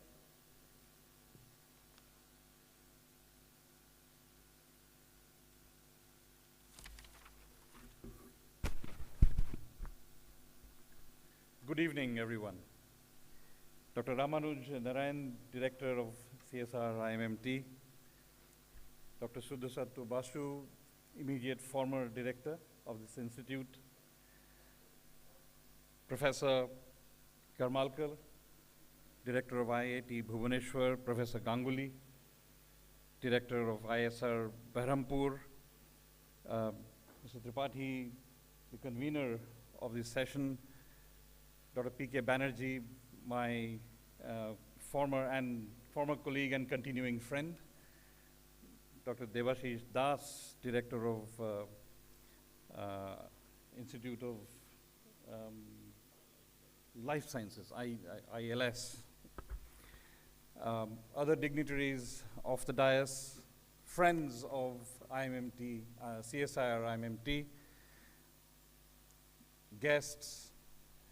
A very good evening to all of you, and thank you for inviting me as a chief guest at this occasion. I speak with a sense of, some sense of ownership, not just as a guest. As Dr. Narayan mentioned, I have been nominated. It's my honor to have been nominated as the chairman of the RC from the 1st of September. And therefore, my views, my statements are not as an outsider. It's partly as largely as an insider as well. So that's why it's somewhat a mixed sense of guestship and ownership with which I speak today. I've never been welcomed with more of a bang, ever. I mean, what we saw outside, yeah. Thank you so much. And even before that momentous welcome, I had the privilege of inaugurating the exhibition session, and I saw part of it. The energy, enthusiasm, and eagerness that I saw in the exhibition was infectious, and I think it's quite telling on the leadership of this institute and on the quality and passion of the researchers and technologists of this institute, who are so proud of their work and so proud to show the excellent work that they're doing. So congratulations to all of you, and a big hand to all of you for the work that you are doing.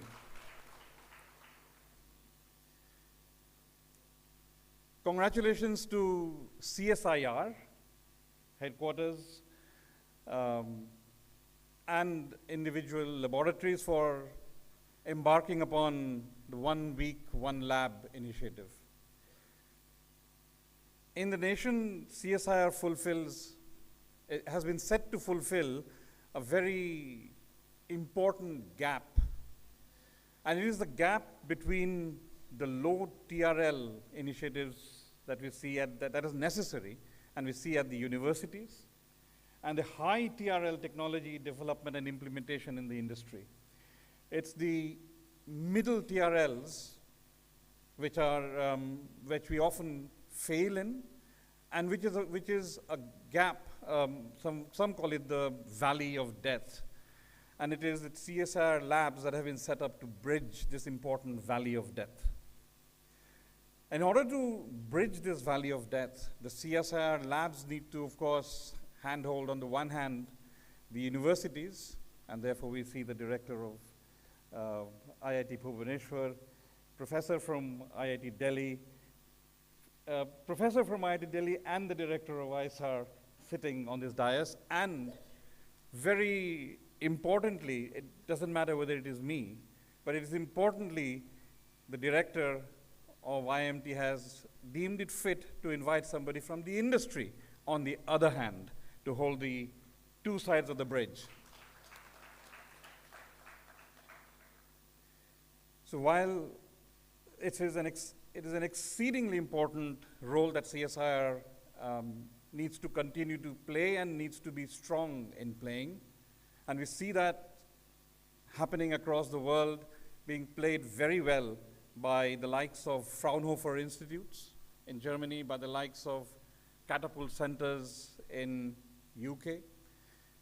And I'm sure with this initiative and with the dynamic leadership and the passion that we see, the CSIR labs will play this important role. But in order to play this important role, we, when I say we, I mean you and I together, need to bear two things in mind. One is we need to work closely with industry and with academia on problems that we face today. And we see a lot of those problems being addressed in the exhibition. But a second important part is the CSIR labs also need to be thought leaders. They need to be thought leaders about the future of the nation. And we heard a lot of examples of what is important to the nation today. We heard about the importance of materials in electronics industry, and we know that India has an ambition to become a leader in semiconductors in the years to come. We need materials to be sustainable and have solutions for sustainable material production. And we need to develop indigenous capability in materials extraction, in materials production, and materials usage, to have leadership in the world. And this will not come unless there is thought leadership across the TRL levels. If there needs to be thought leadership at the low TRL levels at the universities, there needs to be thought leadership in the mid TRL levels, and of course there has to be leadership at the industry, which needs to pull technology.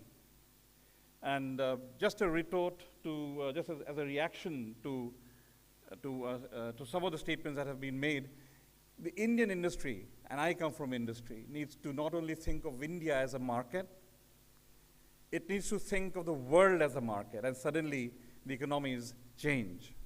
Economies of scale change. But then what is the role of, say, CSIR and CSIR-IMMT in thought leadership? I've seen you work in multiple areas, in rare earth extraction from fly ash, in getting potassium from biomass, in multiple areas of mineral beneficiation technologies. I think it is important to look at the problems that we need to solve as a nation, as a society, in large baskets. And one of the largest baskets, as was mentioned by Professor Basu, is decarbonization. A second large basket is energy transition. A third large basket is value from waste, which has also been mentioned. And all this in the framework of indigenization. Let me take a point forward from Dr. Basu on hydrogen for decarbonization. Steel, where I come from, is one of the most difficult sectors to decarbonize. And one of the reasons it is difficult to decarbonize is because of the sheer volume of carbon dioxide that we produce. And as rightly stated by Professor Basu, we make roughly 2.2 tons of CO2 per ton of steel. An average steel plant is roughly, say, 10 million ton steel capacity. That means every year it is producing 22 million tons of carbon dioxide. Now, if you want to get rid of this CO2, there are two ways. One is find something other than coal to reduce iron oxide, hydrogen, or scrap, which doesn't need reduction, just needs melting, or some other method by which you can get rid of carbon.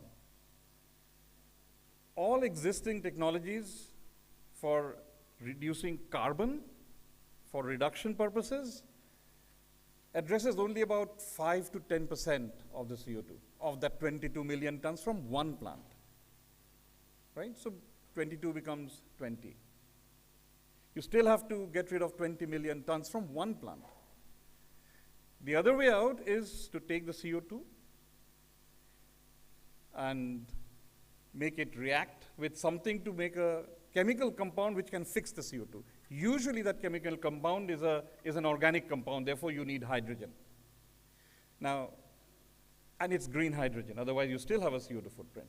For 20 million tons of CO2 to be captured and utilized, you will need, if you can just do the reaction equations, for making, say, methanol, a simple organic compound, you will need 3 million tons of green hydrogen. Now, how much is 3 million tons of green hydrogen? The world today produces total hydrogen, 70 million tons, out of which green hydrogen produced globally is 3 million tons, which will be needed by one average steel plant of 10 million tons. It's not going to happen. If we look 10 years from now, just India will need about 9 million tons of green hydrogen to come from 2.2 to 1.8, not 0, 1.8. And in 10 years from now, the world's hydrogen production will also increase. But it will increase from 3 today to 9 million tons of green hydrogen. It still doesn't solve the problem. But suppose you have 9 million tons of green hydrogen available. The other point is cost, and Professor Basu also hinted upon that. Today, hydrogen is at about anywhere between $6 to $10 per kg. Imagine it becomes cheaper with time. It becomes $2 per kg.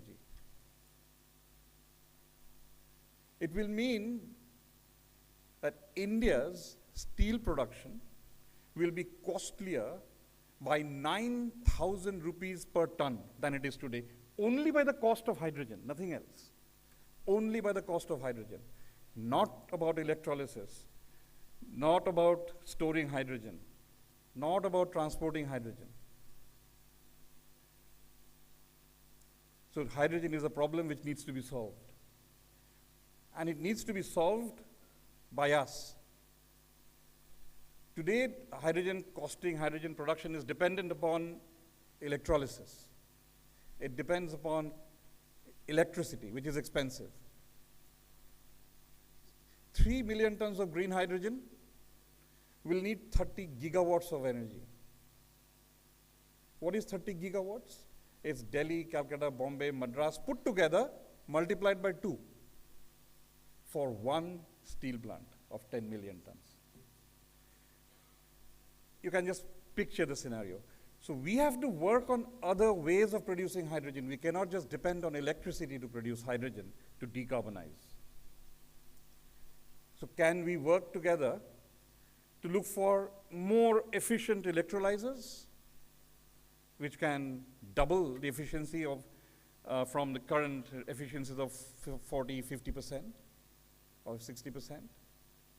Or can we look for completely different ways and upscale them quickly, such as chemical looping?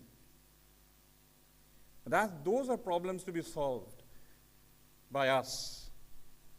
And this would need chemical engineers, this would need electrical engineers, this will need people who are proficient in mineralogy. Why mineralogy? Who said hydrogen is the only reducing agent other than carbon?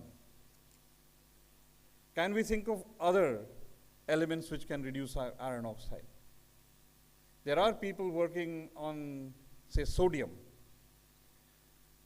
Sodium can be used as an element to reduce iron oxide other than carbon and hydrogen.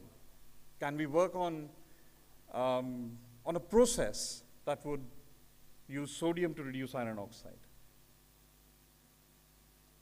So I'll just leave those as questions for the future, and those are sort of, in a way, thought leadership questions. Let's talk about energy transition. Today, India is largely dependent on oil as energy material. It is largely imported. About 19 lakh crores of foreign exchange is spent on importing oil. Tomorrow's world, we are depending on batteries. We are depending on battery materials. And these battery materials are lithium, nickel, cobalt, high-grade manganese, and so on and so forth. All of these are of imported energy materials: lithium, nickel, cobalt, manganese, etc. But why do they have to be imported? Can we not indigenize them? In Odisha, we have chromite mines. The chromite mine overburden has nickel. Yes, it is not very rich. It's roughly 1%. And about 1/10 of that is cobalt. Right? Can we find a technology, and I know IMMT has been working on it earlier, but earlier we didn't have electric vehicles and we didn't need electrical vehicle batteries. The future is different from the past. So what was not commercially feasible earlier could be feasible tomorrow.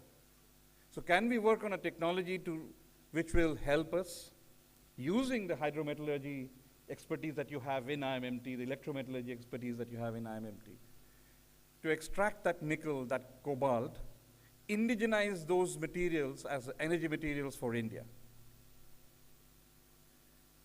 I'm delighted to see that there is work going on in polymetallic nodules. That is a great source of high-grade nickel, cobalt, and manganese. And I hope that work moves at full speed. So just as an example, I mean, this is how we need to think of moving forward in energy transition. Coming to value from wealth, and IMMT is widely known for its work on value from wealth. Delighted to see the work that has happened in biomass and potassium from biomass that can be used in many products. And Dr. Narayan mentioned to me that one of the byproduct materials that, sorry, I got distracted. One of the byproduct materials that were commercialized by Tata Steel,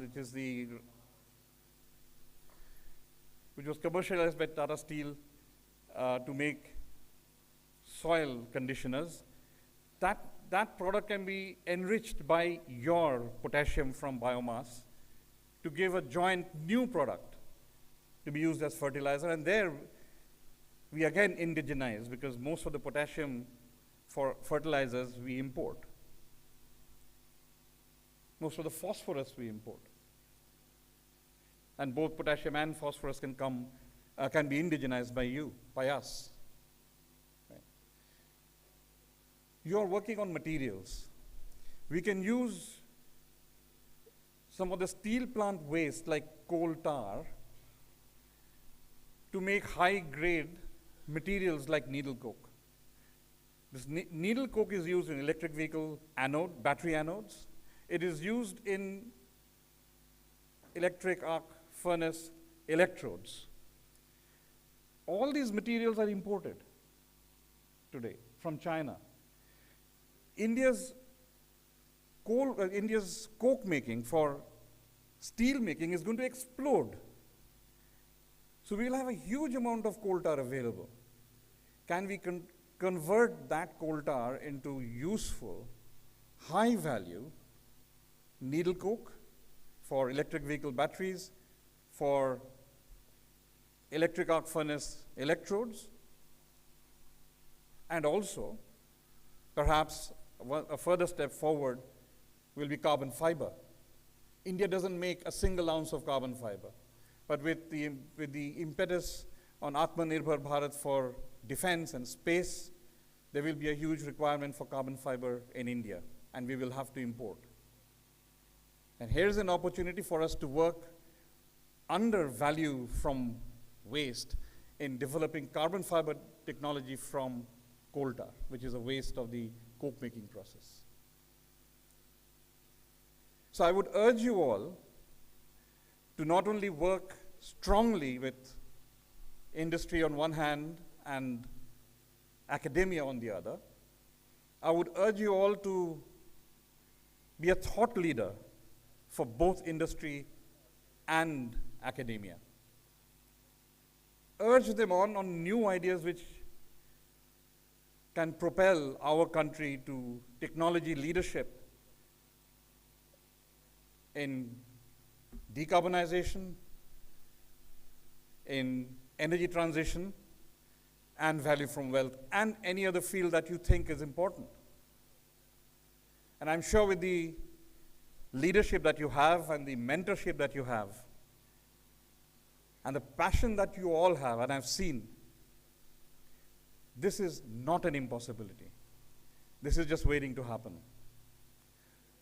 And it is with this positivity that I look forward to the years ahead.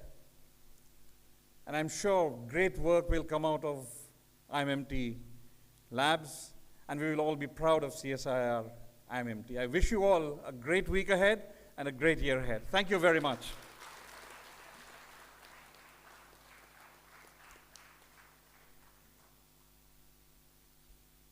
बहुत बहुत धन्यवाद sir. आपको सुन के ऐसा लग रहा था कि सर आप रिसर्च काउंसिल के चेयरमैन की तरह ही बातें को समझा रहे हैं। और जो मुख्य बिंदु सर आपने जो चर्चा की, जो मिनरल कार्बोनेशन और हाइड्रोजन ऊर्जा और सोलर एनर्जी और जो विभिन्न आयाम थे रिसर्च को जिसको हम लोग को लेना चाहिए और रियल साइंस रिलेटेड इशू को, और कैसे स्टील का प्राइस जो है, दाम जो है बढ़ जाएगा हाइड्रोजन एनर्जी को यदि हम लोग उपयोग में लाएंगे, और किस तरह से हम लोग उसका अल्टरनेटिव वे को खोजे, विकसित करें और अपशिष्ट से समृद्धि की तरफ कैसे बढ़े, जिसमें सर आपने जोर दिया स्टील टार वेस्ट को यूज़ करने के लिए। ये सब बहुत ही चुनौतीपूर्ण है लेकिन असंभव नहीं है सर, और आशा करते हैं कि IMMT टीम जो कि हमारे रामानुज सर के नेतृत्व में आगे बढ़ रहा है, जिस जज्बे से बढ़ रहा है, हम लोग एकजुट होकर काफ़ी कुछ इस दिशा में जरूर ही आने वाले कुछ ही महीनों और वर्षों में करेंगे आपके मार्गदर्शन में सर। और आपने जो सुझाव दिए हम लोग के लिए सबसे महत्वपूर्ण है, और इलेक्ट्रिक व्हीकल का जो जिक्र हो है सर, और कार्बन फाइबर का, ये सारे चुनौतीपूर्ण जो मसले हैं जो कि आर्थिक जगत से जुड़े हुए हैं और जिसका बेस जो है वो विज्ञान जगत से जुड़ा हुआ है। तो सर आपको इन सब बातों से हमें अवगत कराने के लिए और पूरे जो अगस्त गैदरिंग है उनको भी अवगत कराने के लिए हम संस्थान की तरफ से और हम सभी की तरफ से आभारी हैं सर।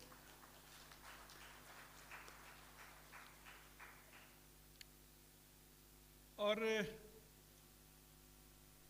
कार्यक्रम को आगे बढ़ाते हुए अब मौका है सम्मान का, और मैं चीफ गेस्ट सर और निदेशक महोदय से निवेदन करूंगा कि आज जो गेस्ट ऑफ ऑनर्स थे उन्हें सम्मानित किया जाए।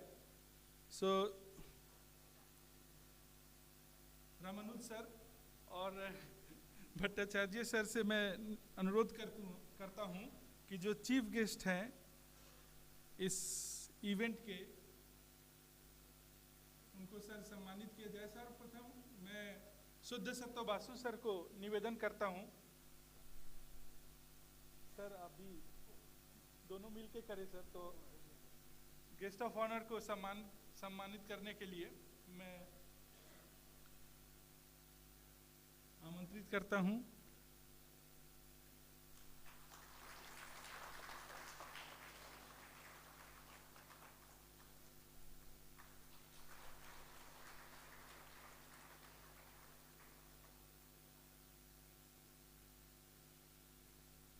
मैं अनुरोध करता हूं निदेशक महोदय और चीफ गेस्ट से कि भारतीय प्रौद्योगिकी संस्थान के निदेशक श्रीपद करमालकर सर को सम्मानित करें।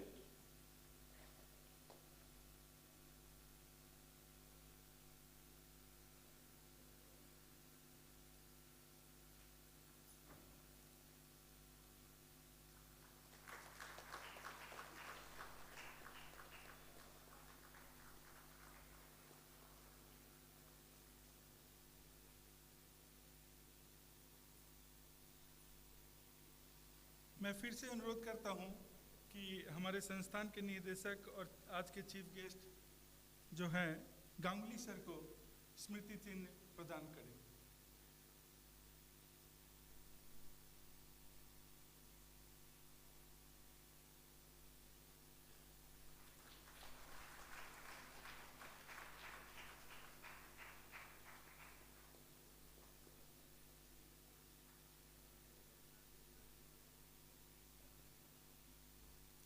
धन्यवाद सर। अब हमारे सभागार में मौजूद हैं कुछ विशिष्ट व्यक्ति जिसे सम्मानित करने के लिए मैं हमारे संस्थान के निदेशक महोदय रामानुज सर से अनुरोध करता हूं, मैं वॉलंटियर से अनुरोध करता हूं कि वो जो स्मृति चिन्ह है उसे ले जाएं। सर्वप्रथम डॉक्टर मृत्युंजय सुआर सर जो कि हमेशा IMMT को हौसला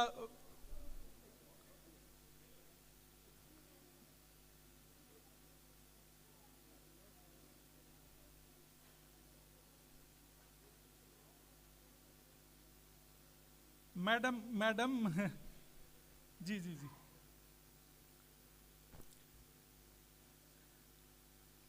सर्वप्रथम हमारे बीच मैडम मंजीर भट्टाचार्य जी हैं, वो इस संस्थान में आई, हम सभी आभारी हैं मैडम, आपने अपने बहुमूल्य समय को निकाला।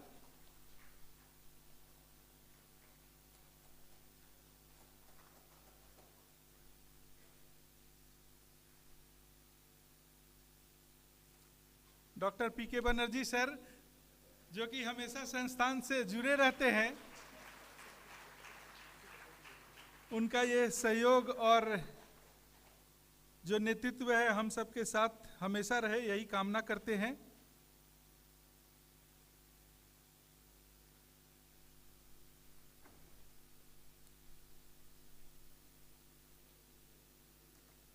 Doctor B K Satpathy sir, ex executive director NALCO,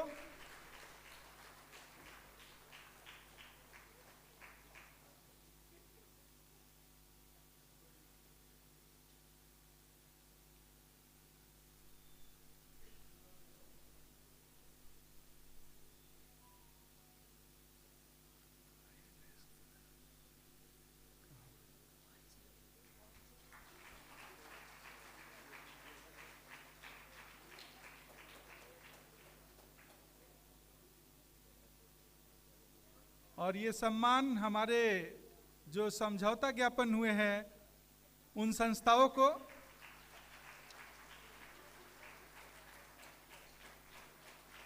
nexus power की जो मौजूदगी है हमें हौसला अफजाई करेगी।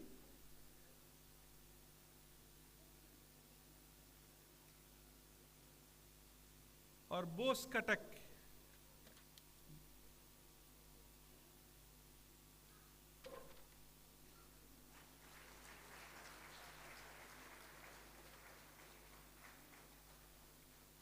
जोरदार तालियां बजनी चाहिए दोस्तों। ये स्पेशल क्षण 1 वीक 1 लैब, 52 वीक्स 1 लैब में और 52 वीक्स 37 लैब CSIR फैमिली की तरह ही होगा, ऐसा हम आशा करते हैं। Now it is a turn to honor our chief guest. So I request our respected director to kindly hand over the memento and the Uttariya to our chief guest for being with us today.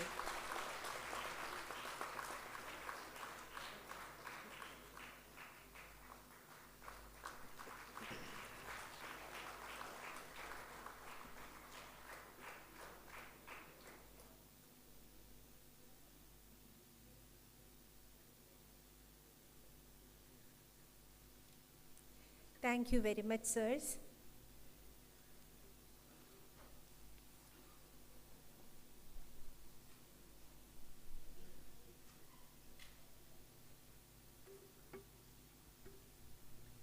I took the permission of the director. This is, for me, it's some sort of selfishness, but I could not actually resist myself not to say things from my side. First of all, which I not intended, but now I think I should do it. This is for the backbenchers, especially the students and the project assistant. I'm from currently at IIT Delhi, and I have few places or few positions to be there, and so please, because of currently I'm holding chair positions at IIT Delhi, which is called Federation of Indian Petroleum Industry Chair position. Because of that, plus we have forged a deal with a research park where we have opened a space for R&D with me and Mitsui, which is a minerals and smelters. We are going to develop materials, and we also have started a University of Queensland and IIT Delhi, my group, PhD position, which is of course one problem on lithium from hard rock, the other problem CO2 sequestration or CO2 conversion, and then with Mitsui on hydrogen. And we have a startup, H2 DC 12 Avenue. H2 is hydrogen 2, carbon 12. Decarbonization is DC and Avenue, and started by my students, and I'm now the helm of it as a non-executing director of that company. And so we are going to hire at least 10 positions at a research park, at the startup of H2 DC12 Avenue, which is already being funded, and those who are the backbench students and project assistant. You can look for the website and please apply, and we are happy to have somebody from IMMT working with us. I know it will be a very competitive, but I know you will do very, very well, and I'm taking this opportunity, which I said I'm a little selfish, to announce this. And I also thank FIPI for also funding. So I have to tell this because FIPI has told me in CII meeting that you have to tell FIPI's name wherever you go. Thank you. Thank you very much, sir. So we are actually heading towards the end of this meeting, and I request the chairman of this 1 week, 1 lab celebration committee, Mr. H.K. Tripathi, to kindly propose the vote of thanks.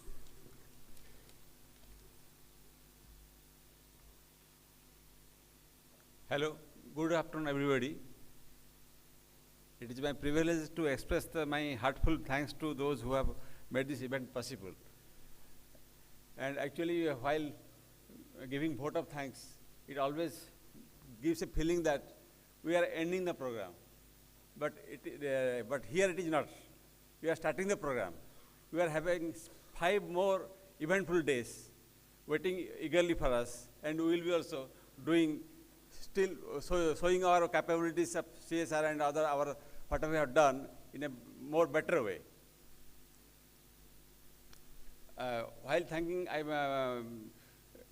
start my vote of thanks. I should start thanking CSR first, then the participants, without whom this event is not possible, would not have been possible.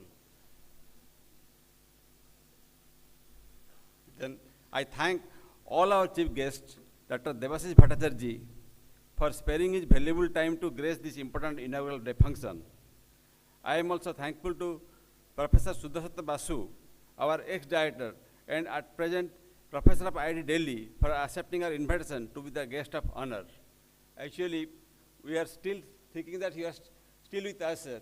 You have left maybe almost 7 months here, but we still feel that we are still in our family, and we will be always needing your advice and guidance, always, sir. And we will be disturbing also whenever you need. We are happy to see him again daily after long 7 months. I am also thankful to Professor Sripath Karmalkar, Director IIT Bhubaneswar, for accepting to be our guest of honors. Sir, I take your permission for troubling you in future for our collaborative work and for use of different instruments mutually and having collaboration work with our institute. And also we will be also traveling for our different functions also, function celebrations, that also will be. We take the permission from now itself.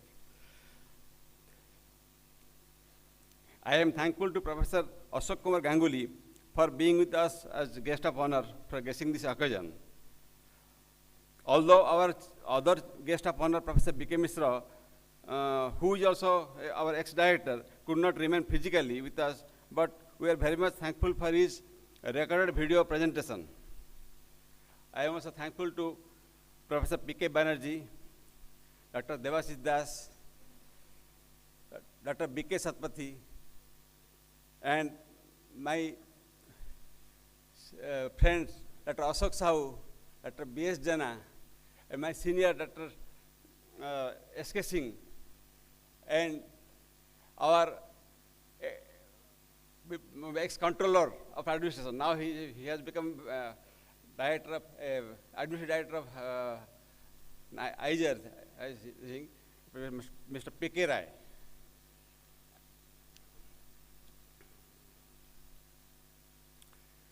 The force behind such huge event is Dr. Raman Narayan, Director CSIR-IMMT. He had some clear-cut ideas about the total program from the beginning itself and led from the front.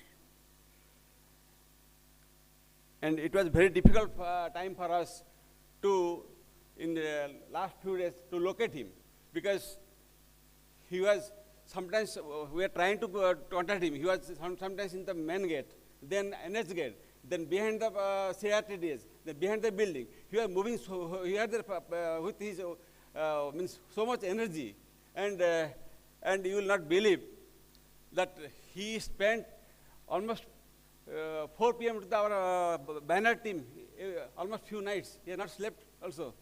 And this type of energy I have never seen. We are thankful, sir, to have you as a leader. And some people also told that, sir, we need a GPS tracking system to locate him, because now he's here in the main gate. Then suddenly, I went there to talk to him. He was in the other gate. Then he was in CRTDS. Then he was with so much energy, with so much running around, but he could even work till late, 4 a.m. night, not one day, continuously last 4-5 days. And with him, our team, like Mr. Ganga, Mr. Vikram, Mr. Biswajit, and Mr. Mangalu was there, and Ratikant, and Santosh Behra. Like these people are always with him. And because of all this effort, this could be done. It is because whatever things were done, actually we were very much scared that probably we have less time to plan such a big event. But this team and leadership of Dr. Ramanuj made it possible. So thank you, sir. The chairman of the day, Dr. B.R. Naik, and his team nicely organized this team's function. Dr. Bibu and his team have done a wonderful job. He not only managed this this job, but he has taken care of everything like transport, accommodation, food, whatnot. And these are the things which decide whether the event is good or not for many people.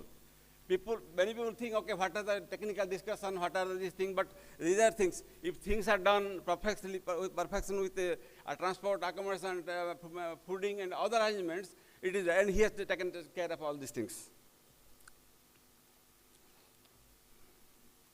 I am thankful to all the heads and staff of all R&D departments, ESD, administration, finance, stores and purchase, CNEM, workshop, HRD cell, dispensary, etc. I am thankful to press, electronic media for their coverage and persons involved in FM and TV advertisements of our 1 week, 1 lab activities. If I start telling the names, it will be a big list. So please excuse me for not uttering all these names. But I am adopting an easy path for recalling few names who narrated some problems or called me related to 1 week, 1 lakh work. These colleagues are Dr. Ramanuj, Dr. Santosh Behra, Mr. Bibu Pradhan, Mr. B.C. Sahu, Mr. Ansari, Dr. D.S. Rao, Ms. Nivedita, Dr. Sujana, Dr. Chinmay Sarangi, Dr. Ratikant, Dr. Pawan Kumar, Dr. Beuria, Dr. Angadi, Mr. Dipti Naik, Dr. S.P. Das, Dr. Bibu Naik, Dr. Saktibel, Dr. Dhal, Mr. Hemant Misra, Dr. Satyajrat, Mr. D.K. Tudu, and many others. I think if I start telling, it will be, I think, midnight. Yes, sir. Some names are still there. Ratnaka Behra ji and Barla ji. So, like many people are there, and if I start telling, it will continue till midnight. And without this team IMMT effort, it would have not been possible. But I must admit that these people, they have recalled me, reminded me this is the thing. They have asked me some things. They have given suggestions. But I must admit that these people are really responsible for fine-tuning of this event. Lastly, not the least, I sincerely thank Dr. Manish Kumar, Dr. Manju Nikistan, and other things, names, which I have probably not able to utter, I have not able to recalling immediately. Please excuse me for that. And we are really feel proud of for a team IMMT. Jai Hind.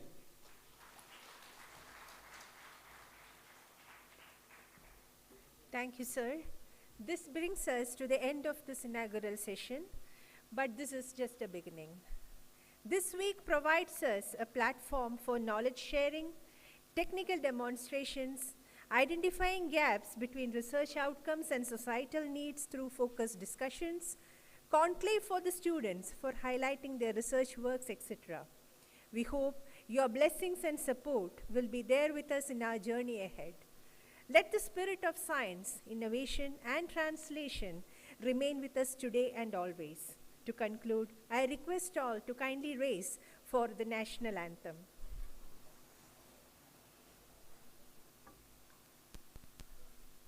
Jana Gana मन अधिनायक जय हे भारत भाग्य विधाता पंजाब सिंध गुजरात मराठा द्राविड उत्कल बंगा विंध्य हिमाचल यमुना गंगा उच्चल जलधि तरंगा तव शुभ नामे जागे तव शुभ आशीष मागे गाहे तव जय गाथा जन गण मंगलदायक जय हे भारत भाग्य विधाता जय हे जय हे जय हे जय जय जय जय हे Let us have a fruitful 1 week, 1 lab ahead. Please join us for high tea outside. Have a great evening. Thank you.